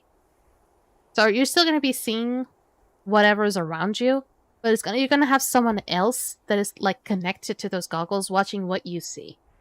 I think that was really interesting because one of the first quests that I've done, which also was really interesting for me, was like an artist old lady that was like saying some words that actually really captivated me sometimes, and then she's just, I don't know, just like fucking disappeared. And I thought that she maybe had like a heart attack or something. Under the guise of collaborating with the Artisan Guild, they're distributing legacy-modified goggles. Oh. Claiming that they can share vision and even transmit messages through the air. But you and I both know that if you want to deliver a message, you have to send the letter. Transmitting messages over thin air only exist in the legends of the divine. I mean, a few years later, that will also be a thing. What fucking year this game happens? Yet now, a civilian group is openly claiming that they can just do that. This alone is suspicious enough. What they're trying to do? You hit the nail on the head, Abitra. That's exactly what we want you to investigate. The Creed believes that they likely have ulterior motives. For the sake of the residents, we must uncover what those intentions are. Right now, their members have even been spotted in the second corridor, but usually it was only in Bahama Islands that could find them. They publicly claim that they are collecting some sort of vision samples to test their equipment. For us, this might be a good opportunity to investigate. How should I begin the investigation? First, you need to hide your identity. If they sense that you're from the Creed, the Guild, or any similar organization, They are perfectly by the book. So you have to apply as an ordinary person to take part in their testing. That way, they'll give you a pair of goggles from the batch that's actually in circulation. I've done quests about them. Once you get the goggles, bring them to us. We'll conduct a detailed examination and uncover the mystery behind them. I won't do it unless you tell me what you're testing for. Being cautious is a good thing, so I'll spell it out for you. We suspect crimson marrow has been mixed into the core medium with those goggles. You should be more than familiar with the effects of the crimson marrow. With the illusory plague not yet fully suppressed, the Creek cannot allow something like this to happen. You just need to bring us those goggles, and we'll return to them after some non-destructive testing. We definitely won't leave anything that could be used against the Creed. Please note, once you obtain the goggles, do not wear them under any circumstances. You might face unforeseen dangers. So, don't use them. Alright. Hello, I'm Ingrid, the Testing Commissioner of the Vision Sharing Society's Reverse Team. How can I help you? I would like to apply for the participator in the equipment testing. The equipment test is strictly by invitation only. Would you mind telling me where you heard the news? I need to register. It was recommended by another member. Recommended by another member? Let me see. Adventurer, highly active with outstanding abilities and doesn't ask too many questions. Match level extremely high. I see, you're a core user recommended by the Prism team. However, the testing done by the reserve team is quite different from the Prism's team psychological care. The main goal of this equipment test is to collect vision data. All you need to do is wear within his new pair of goggles and look around normally in the designated areas. Don't worry about making mistakes. I'll give you brief instructions through the goggles. You just need to follow the instructions. However, there's a chance that these new goggles may malfunction. If you experience any discomfort while wearing them, please take them off immediately. Symptoms include headaches, auditory and visual hallucinations caused by dizziness, limb weaknesses, numbness, and so on. If you have no questions here, please sign here. Make up a random name. Huh? Alpha test. Which is really your name. I'm sorry, but please use your real name. You could have come up with a better name. Alright, please head to the designated area. Put on the goggles and follow the instructions to complete the test. I hope you enjoyed the testing process.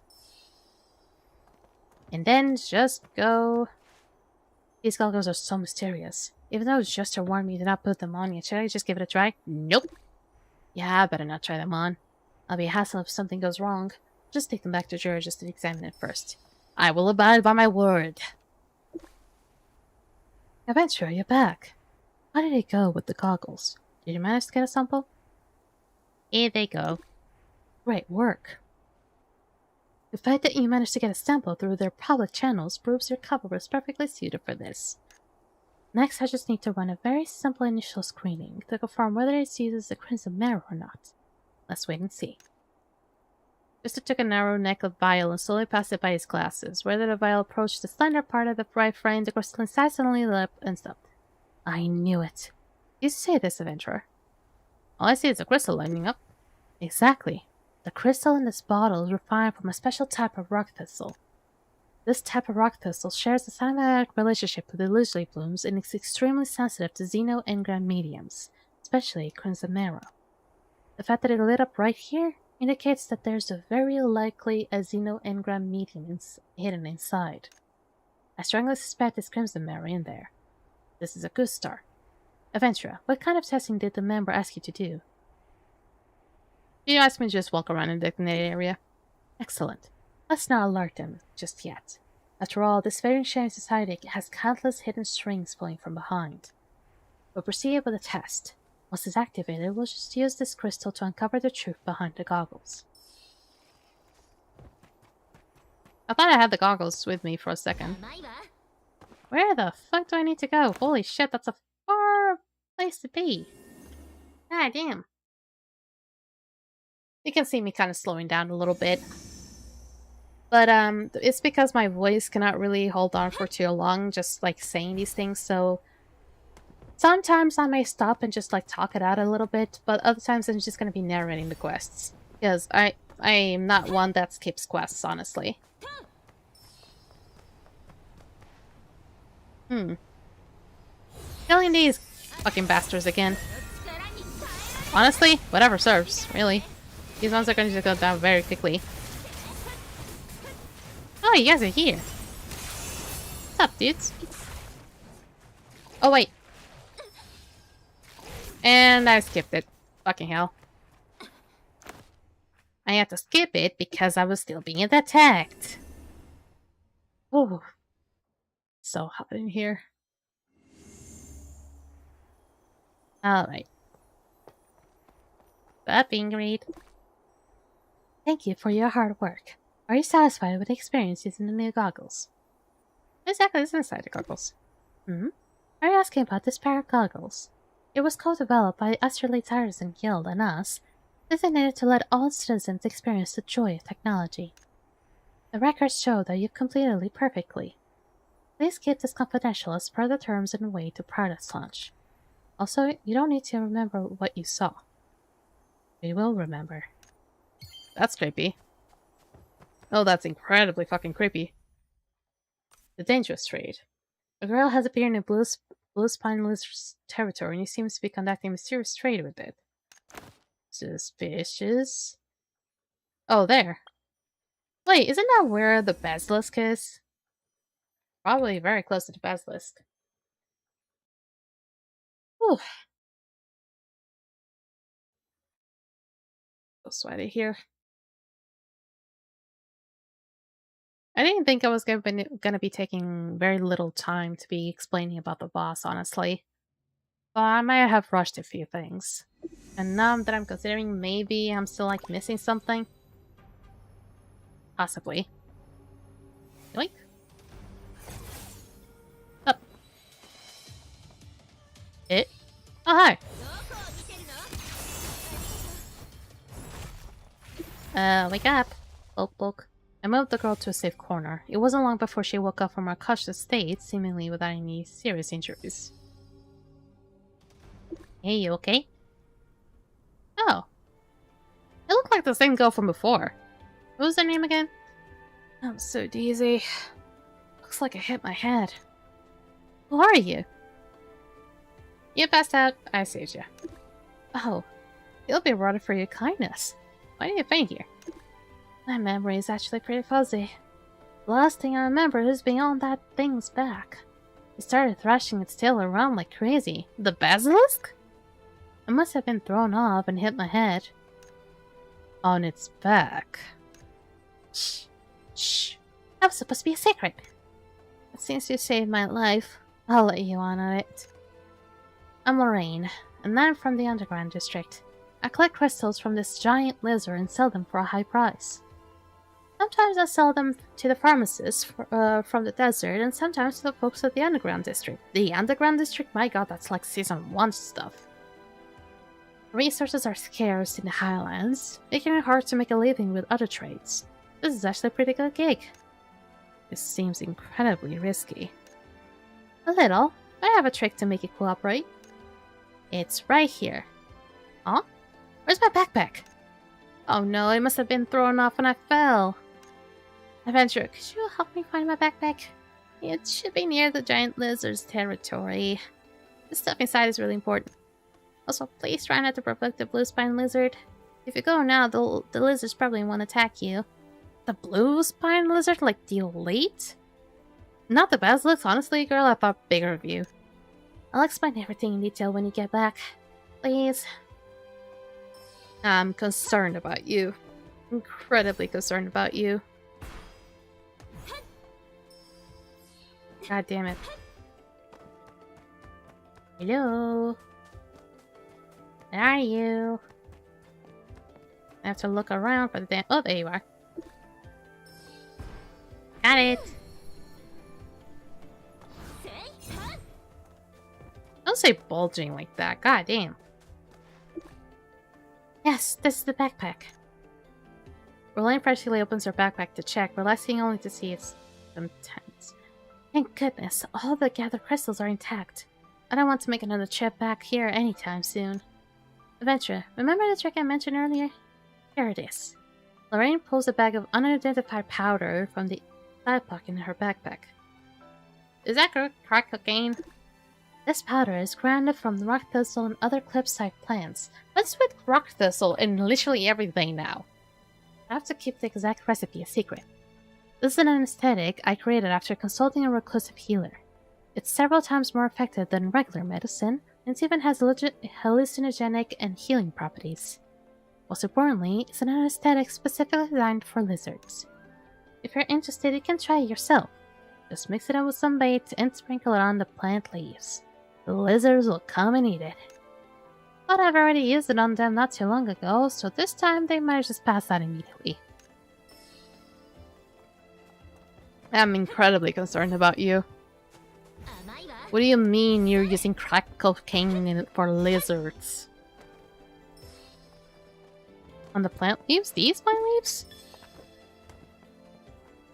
And I'm actually gonna be hiding here? Huh. Oh, they actually are going to go after those planes.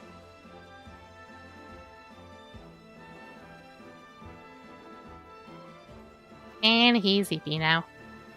He still has his eye open. Sweet dreams, blue spine lizard. Pet. Well, he's asleep now. You certainly are an interesting fella. It actually works. But the lizard doesn't seem to have lost consciousness, only some of its mobility. Are you sure it's completely at your mercy? I see what I did there. You're right on the money. Even at this state, their strength far exceeds mine, so it's still quite dangerous. However, I can confirm there's no one wants to stop me. That's because I discovered a secret. The crystals on the blue spine lizard's back aren't something it wants to protect. To the lizard, the crystals are a plague and a disease. Like a tumor growing in a sick person, or a parasitic vines on the plants. Oh. Wait a minute. It used to be just an ordinary lizard, but it mutated into the state due to the effects of the illusory bloom. Although it gained the powers of the crimson marrow, it was also forced to endure the pain of mutation, and its pack no longer accepts it. Though taking out some of the crystals is actually a good thing for it. It's just that the pain of removing them makes it violent. But with the anesthetic powder, that problem is solved. It's like a trade between the giant lizard and me. I take the crystals and in return I take away some of its pain too. After making this trade a few times, the giant lizard stopped attacking me and provoked. But you just got knocked out by falling. I'm confused about that too.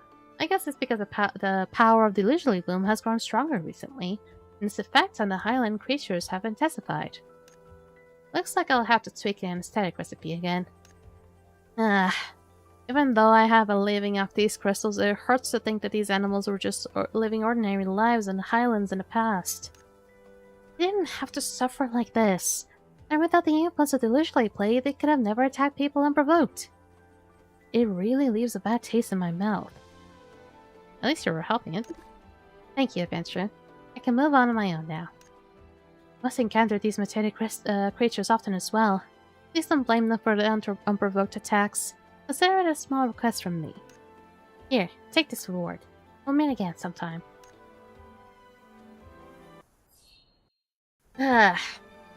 You better behave, girl. I know your chances are good, but still. Okay, I will be honest. I'm really dying this heat. So, I will just make one more quest and probably just bail out because I am so hot right now that even my brain is starting to melt. And whenever my brain melts, I won't be able to make up words. I'm just going back to where I was, right? Right? This works. Wait a minute. I cannot... I may be able to go up. It'll be a bit of a stretch, but it's not highly impossible. Oh, up there. Good. Yep. Boing. Oh, I remember this place. I think I've done a quest that actually made me go around this place. Oh, Karina. Adventure, please help. My sister is missing. Don't panic. Tell me what happened slowly. There's a lawless area on the edge of the underground mines. It was abandoned by the Duchy after severe geological disaster. Because it's unregulated, it has attracted many refugees. My sisters and I were originally wandering around, but we moved here after someone recommended it. Although the conditions are a bit tough, we're natural-born builders. I'm good at weaving, Selena excels at making medicine, and our younger sister Adriana is a natural warrior. We consider this place a precious sanctuary. Selena went out alone half a year ago to look for medicinal herbs and never came back. We found her necklace and medicine bag near the Basilisk territory. Rest in peace. As much as we hate to admit it, we know she was likely by the Basilisk. For the first month, Adriana ran out every day like a mad woman, saying she was going to find Selena. And eventually she gave up too. Lately, she's been rummaging through Selena's old book in the cabinet. I bet she might have found something, but she won't say a word when I ask. 2 days ago, she said she was going hunting in the morning, and she hasn't been back since. I'm terrified she might end up like Selena. Adventure, I'm begging you, please bring my sister back. I can't bear to lose another one. I got you, girl. Time to save some sisters. Sister Savior. That's gonna be my name. The Sister Savior. The Basilisk. Doesn't look like anyone's here. Indeed. It's very suspicious that he is not here either. The broken twigs, the foot scraps, and the footprints. And then footsteps. I'm not sure if Adriana left us behind, but whoever it was must have stayed here for quite a while. Should keep moving. I stopped on a particular soft patch of ground, but it was too late to turn back by the time I felt it. A figure lunged forward from behind me. Watch out. Ah, no. Good thing I got here in time, or you would have fallen and broken your leg. Who are you? An adventurer? Aren't you supposed to have tons of experience? How could you be so blind as to step right into such a crude trap? I guess I was in a hurry. Never mind, I was the one who set up the trap after all, so it's only right that I saved you. It's just a shame that the trap I spent half the day setting up is wasted. Are you Adriana? How do you know my name? Who exactly are you? I knew Karina would be worried. Please tell her I'm fine, and I'll be home as soon as I finish what I'm doing. Oh, right. Don't tell her I'm here. Tell her something else. Say I went far away to hunt copperhorns or something. Otherwise, she'll just worry more. What are you trying to do? I can't tell you. I can help. Stop pestering me. I promised Karina I'll bring you back. Oh, for goodness sake, you're such a headache. In that case, help me reset this trap. Once it's fixed, I'll tell you my plan. That should be easy enough. There we go. You work fast. I was struggling with it on my own for most of the day. Now it's time you tell me your plan. This is really important. You must not tell anyone until everything comes to light. That depends. If you can't promise me that, I can't tell you. Adriana's expression is incredibly serious. Seems I have no choice but to keep the secret. You have my word then. An adventurer never goes back on their word. Fine. This Karina has already told you about Selena, I won't repeat it. But I have a theory. After Selena left, I went through all the research notes she left behind. I discovered that she had been studying highland creatures that were affected by the illusory plague. Most of her research was focused on this lizard. In my sister's notes, it wasn't called the Basilisk. Instead, it had the code name, Stokes. My sister liked naming her research subject or project after plants or minerals. I'm guessing it's because its color closer resembles Stokes rituals. I initially thought it was just a handy alias my sister used for her records. I never expected it to be a name that existed long before it was known as the Basilisk. Stokes? That lizard? My sister knew it when it was just a tiny lizard. Adriana opened an old notebook and handed it to me. Today I attempted to enter the edge of the underground mine. The environment is harsh, just as I expected. However, there are many medicinal herbs and minerals rarely seen on the surface, and the plants and animals exhibit astonishing adaptability. Perhaps because they are rarely threatened by humans, many of the animals here do not seem to be hostile to me. There are many species of lizards here. Today I rescued a small brown one. Pretty sure it got its eye injured in a fight. I've never seen this kind of lizard on the surface. My guess is that it must be some type of magma lizard, but I'm no animal expert. I gave it some medicine meant for copper horns. It seems pretty friendly. Even brought me back to some kind of lagoon. I think I'll call it Stokes. Stokes' injuries are healing incredibly fast. I put along some medicine that might suit it better. I found its wounds were already almost completely healed. However, given lizards don't seem to rely on sight to react to the outside world, I can't verify if its eye is fully healed. The growing number of mutated creatures in the highlands is making it more difficult to enter areas with complex terrain. Lizards and copperhorns affected by the illusory bloom are highly aggressive, so even with the tranquilizers and weapons, I still don't dare to approach them. I saw a massive lizard with clusters of crystals on its back, clearly affected by the power of Crimson Marrow. This is the first time I've seen a giant lizard so severely mutated. It's claimed a massive chunk of land as its territory, and none of the other lizards seem to dare to approach it. I think it looks familiar. I've decided to come back and check another day. Oh, was it Stokes? Was it Basilisk? Although it's not explicitly stated in the note, I have a strong feeling that Stokes is Basilisk. Everyone says my sister was eaten by Basilisk, but she really was eaten. Why were items confirming her identity conveniently left behind? Plus, my sister and Stokes seem to have developed a very deep bond, if it has turned into its current state. I still don't believe that it would have hit my sister. I want to test my theory. My sister and I are twins, and our faces look almost exactly the same. The clothes I'm wearing used to be hers, too. If it recognizes my sister and still has its memories, it shouldn't eat me. That would also prove that it's most likely it didn't kill her. I'll use my bow to lure it towards the trap. If it doesn't recognize me, if it doesn't recognize my sister anymore, I can make it step into the trap, giving me time to escape.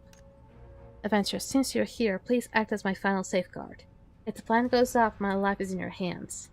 After all, you did accept my sister's commissions, right? Adriana flashes a cunning smile. I'll be right behind you.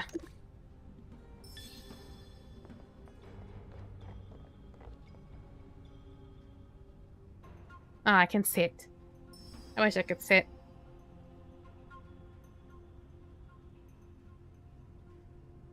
Just as Adriana was about to dodge to the side, she tripped over a rock. I was about to step in when the charging basilisk suddenly halted.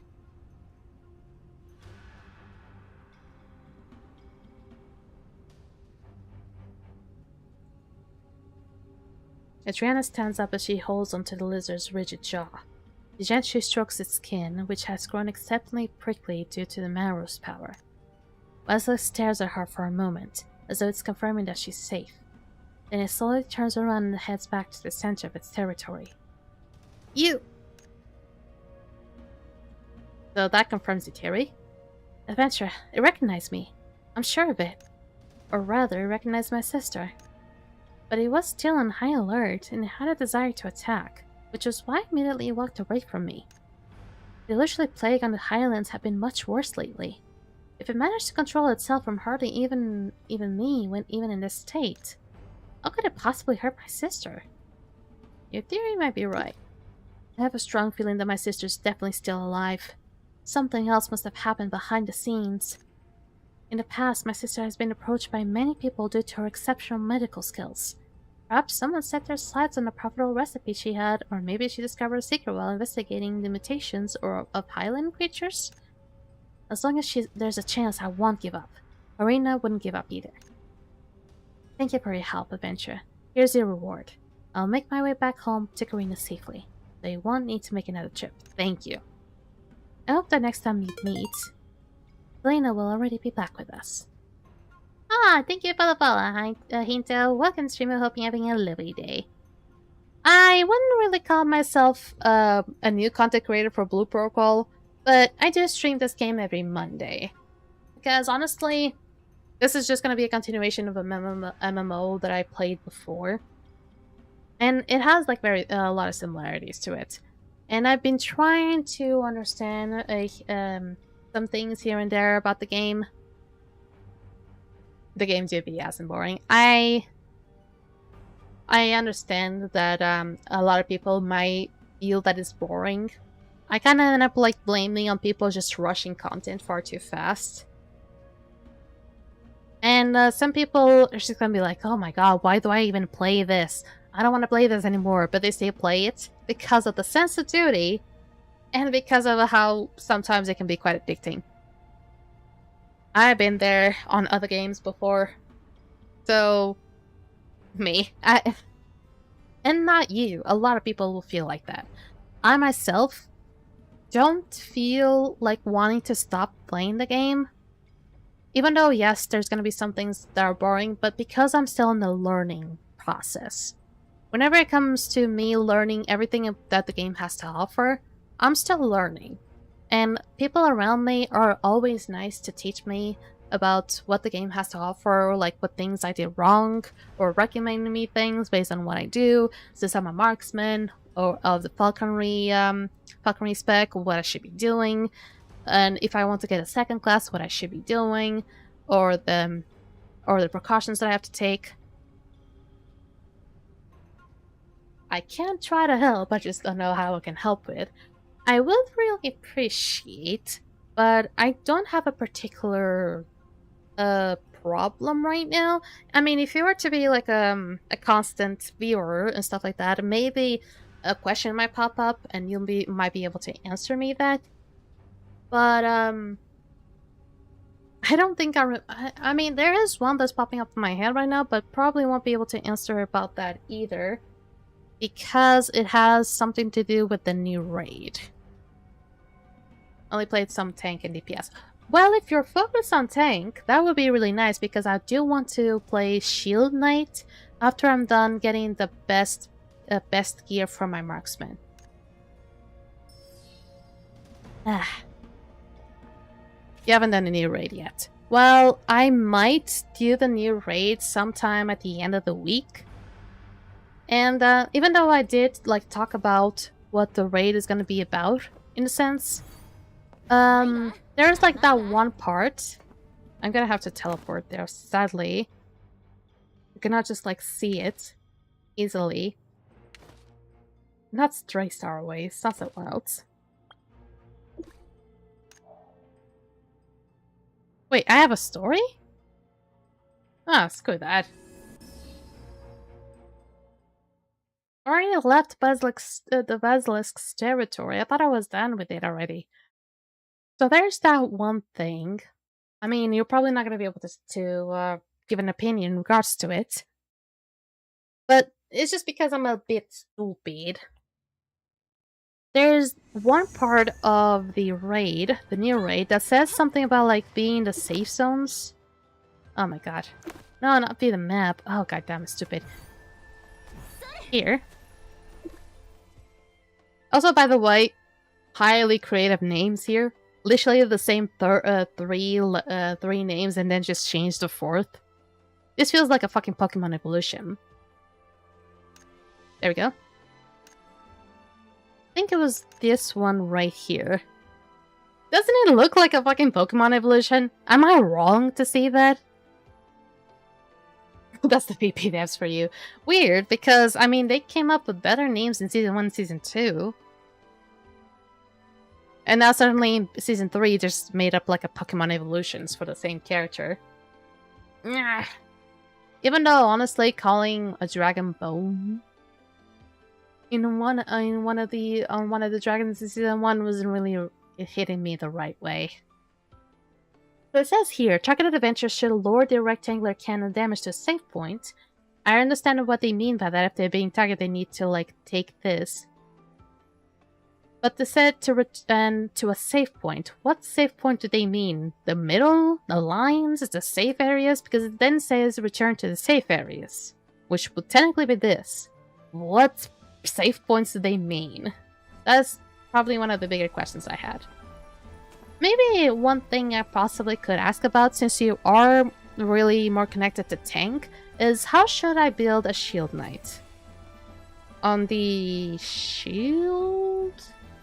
I think it's shield spec? Let me showcase. Yeah, shield spec.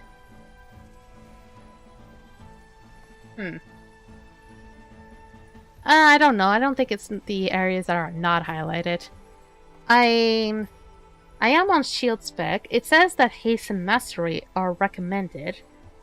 Since I don't play, since I have only shield knight as my secondary, you'll want at least 40% haste and then 30% in mastery and versatility. Okay, so I had a doubt that versatility was actually going to be useful, because versatility is to make you tankier, in a sense, even though that strength would also help in that regard. But, the thing is, since it wasn't recommending me versatility, like, should I just, like, have the entire set of gears just be about haste and mastery? Or do I need to, like, do a little bit of, like, both? And now you're telling me that haste needs to be the most common one, but also have a bit of, like, both mastery and versatility. And knowing that the sigils from Season 3 actually gave already versatility, versatility is a shield gain. Each one of versatility increases the percentage bonus of damage dealt, healing and shield granted by 0.35%, and damage reduction. Always want haste if you can, and then even try out the mastery and versatility. So focus on the haste, and then mastery and versatility equally. Well, don't expect too much from this gear because I only was able to get... This one is crafted, and it went on mastery, which honestly, that's already a big fucking mistake already. But I can maybe sell it and get some of the stones back. And this is just all the way back from Season 4 stuff, which is not even correct, by the way.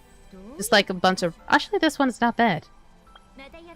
This one is not recommended. This one, for some reason, I attract luck like crazy. This is actually kind of biz. And I say kind of because it has haste. And it also has versatility, but for some reason it's so low, the level. Goddamn. But then again, I also want to do some of the Oracle eventually. Because one thing that I really like, and even though this game is not going to give me the opportunity for such, is to be able to be a jack of all trades. And again, the whole phrase goes like, jack of all trades, master of none. So I'm gonna have to work, now that they've released level 240 gear, I'm gonna have to basically update the entirety of my setup again. Which, honestly, hopefully is like, alright. Because this took me a fuck ton of time to get it good. With the exception of this one shitty ring, for God's sake. I gave up on multi-classing. Imagine this is the biggest issue. That's what a lot of people told me as well. Because they say like, oh, for marksman you need skill, or you need imagines like Muku Chief and Muku Scout, or even some people recommend the new dragon, or even like back in Season 2, the wolf, the Foxen, I believe. Tanks we use way too many? Really? Because honestly, when I thought about tanks, they mostly just use imagines like Tempest Ogre. And in certain situations, they'll be using either Tara or Iron Fang. It's situational. The Iron Fang situation, you might find it weird, but I believe it was because of the one of the Chaotic Realms back in Season 2. That it basically was just like stun the main boss, and since the boss would have those clones coming at him, it wouldn't really heal him. I think that was one of those situational things. And honestly, I'm gonna be a bit of a sucker, but I kinda want Devil. But I know them well, it's probably not for the best for me to get Devil as mostly a DPS main. And it feels still weird to me to be the DPS main because from my previous MMO game, I was mostly just a tank or support. So I guess I'm basically like inverting my position at this point. Tempest Devil for mobbing with either either Frost or a buffing Imagine like Venno, Basilisk, or BL.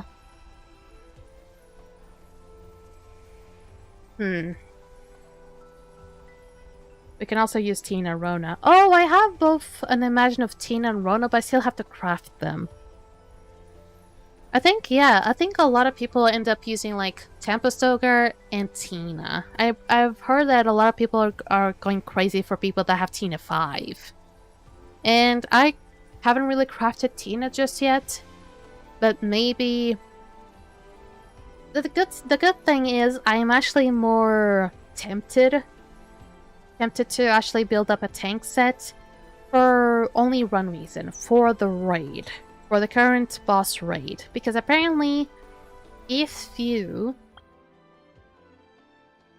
so happen to have Tada already crafted, it could help you with one of the, probably one of the most damaging setups of the raid. And it won't have to be so... It won't take you too long, or just have to be completely coordinated to be able to pass through it. As a tank... I go down below Bazzy for moping, and then Bazzy Venno or Bazzy Frost depending on the bosses. See, I wouldn't be changing those things. For me, depending on whether I'm doing raids or just going on bosses or bosses of the region, or just like getting a bunch of mobs around me, the same kind of Imagines. And I feel like, isn't Rona supposed to be mostly for DPS? Maybe I'm wrong. I'm probably definitely wrong. But you can see that I have the Crescent Fox in here, Tada, Arona. So I technically have already a character that can work for support, an Imagine for support.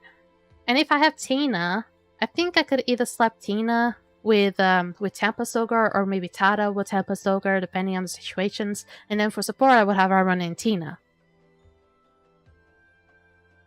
And then for DPS, I just have Muku's Chief and Muku's Scout.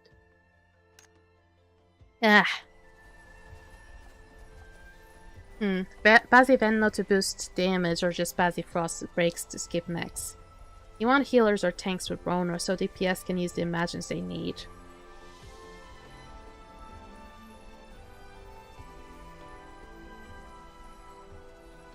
What does Rona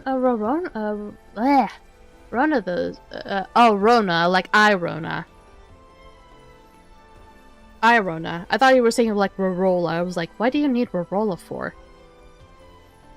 Yeah, Irona. Irona is the one that revives. Absolutely, yes, you need at least her for support at the very minimal. And some tanks also will take Irona. I think my first times that I've tried tanking was with... I mean, I ended up going with Muku King and Irona for the most part because I didn't have Tempest Ogre back then. Now, if I were to try that, I would be Tempest Ogre, and depending on the situations, it would be either Tada or Irona, or maybe Tina if I can build her eventually. Yeah, the thing is, I don't have Bazz or Venno nor Demble. I mean, I'm probably just gonna be most of the time just a simple off tank, because I'm not gonna be able to fully dedicate on tank, really. So my idea is to be maybe an off tank, or maybe in the future be an off tank for this kind of boss, for this kind of raid boss, and be able to also use Tada. Well, if you need a tank, let me know. Thank you very much. I am part of the guild, one of the most famous guilds, which is Immortality. And look at me here. I'm right over here. We're a big group. And of course, a lot of people are gonna be like DPS mains. And sometimes we're just gonna have to wait there and see if some tank just shows up. Isn't that the guild Lucy's in? Ooh, Lucy is. I can just showcase the people that are in. Hopefully, Basu is not gonna be Lucy Harpyrex, maybe? This one? I don't know. A lot of people. Just a lot of people. Oh yeah, it's the one I was thinking of. Yeah. Ah, my voice is giving in. Ugh. But yeah, honestly, they tried to get me into the guild. Huh.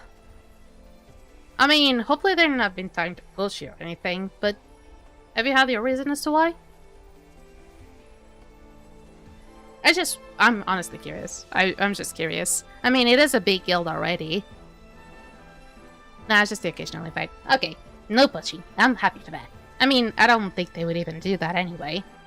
But the kids out there are very cool. I say kids as if they're not any people out there older than me. I've known some of the members since S1. Yeah, they've created that guild since basically the start of the game, from what I've heard. So it wouldn't really surprise if you know members from it from back then. I'm sorry, I wish I could continue more, but the lack of water in my water bottle right now, and the fact that I'm sweating so much today is basically really running my throat right now, so I cannot speak that much. Oh god. I wish I could talk more, but I'm gonna have to stop the stream soon. It's lovely to have people to talk with, especially about the game. But maybe as you can see, you can kind of see like a little bit of raspiness in my throat already happening. And I'm running out of water in my water bottle, so I need to get myself some more water. I mean, if you're interested, you can just sign my name here. It probably should be a very unique name out there, hopefully, but I'm actually gonna do what you say. I'm still getting around the freaking buttons, believe me or not.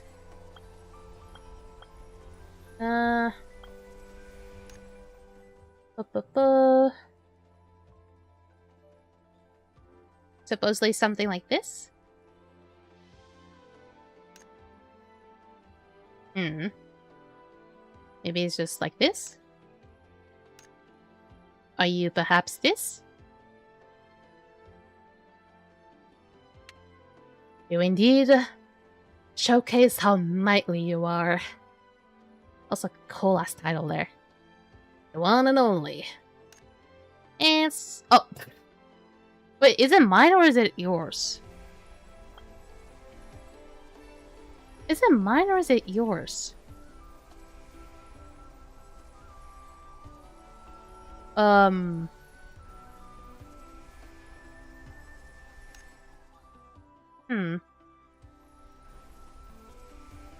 The thing is, how the heck am I supposed to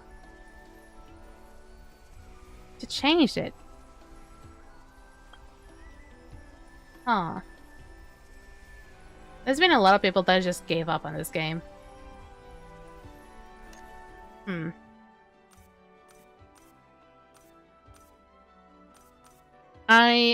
You can see how noob I am here, because I have... Oh, there you go. I think this might be... No, this is the add a friend. I want to take away friends. Okay, maybe I think I know what it means. Okay, delete friend here. Okay, I'm gonna delete a few. The ones that no longer show up since a long time ago. Okay, so now I can try and add you. Ooh. Ah, god damn it. There we go. And bada bing, bada boom. There we go. That should be it. I think we both had really, really long friends lists there. With a good handful being plus 150 days online. Yeah, you can see that I had like 200 there. Hi there, Hornet. How you doing? Wild Hinto. Hornet, the best DPS. Oh my god, you guys know each other! Hornet has been showing up on my Bullbrook Osiris streams very, very frequently. So, I'm glad that you two are friends. Hornet is your main DPS. Shot! Dino! Please. My voice be cracking. It seemed like you two were. God damn. I'm sad now. Or it just beats me up. Damn! Didn't know it'd be like that. But unfortunately, I am slowly dying on the inside because of the heat. And my voice really needs to rest. So right up to the next scene. Oh my god, my voice is about to give up. Ooh, I forgot to put the playlist back in. There we go. God. No matter, even if I have the freaking fan inside or not, it's not gonna save me from this dreadful heat. Good thing I was about to head out soon. Yeah, I usually finish my streams around exactly this time anyway. And my voice is already giving up because I didn't even take 3 minutes to stop talking. So it was all talking non-stop today. But anyway, let's wrap up here for today, and and I was about to say the same thing I said like 2 minutes ago. But anyway, I hope you enjoyed tonight's stream. Don't forget to join you guys now on Friday. It's gonna be the usual not Discord, this live. See, my brain is melting. It's gonna be the usual live stream. I have no idea about any new character that's coming up. I know I've had like tips and any sort of like information about it, but I still don't have a clue. And if you want to see more Blue Protocol Star Residence, join me every Monday at the usual time. And if you are here for maybe Yakuza 0 or for any variety games I'm doing on Sundays, make sure to show up on those days of the week or at the usual time. I'm ready to be mute for a few days. So let's go. And thank you so much. And for all my lovely angels, hope you have a lovely night. And see you again soon. Bye-bye!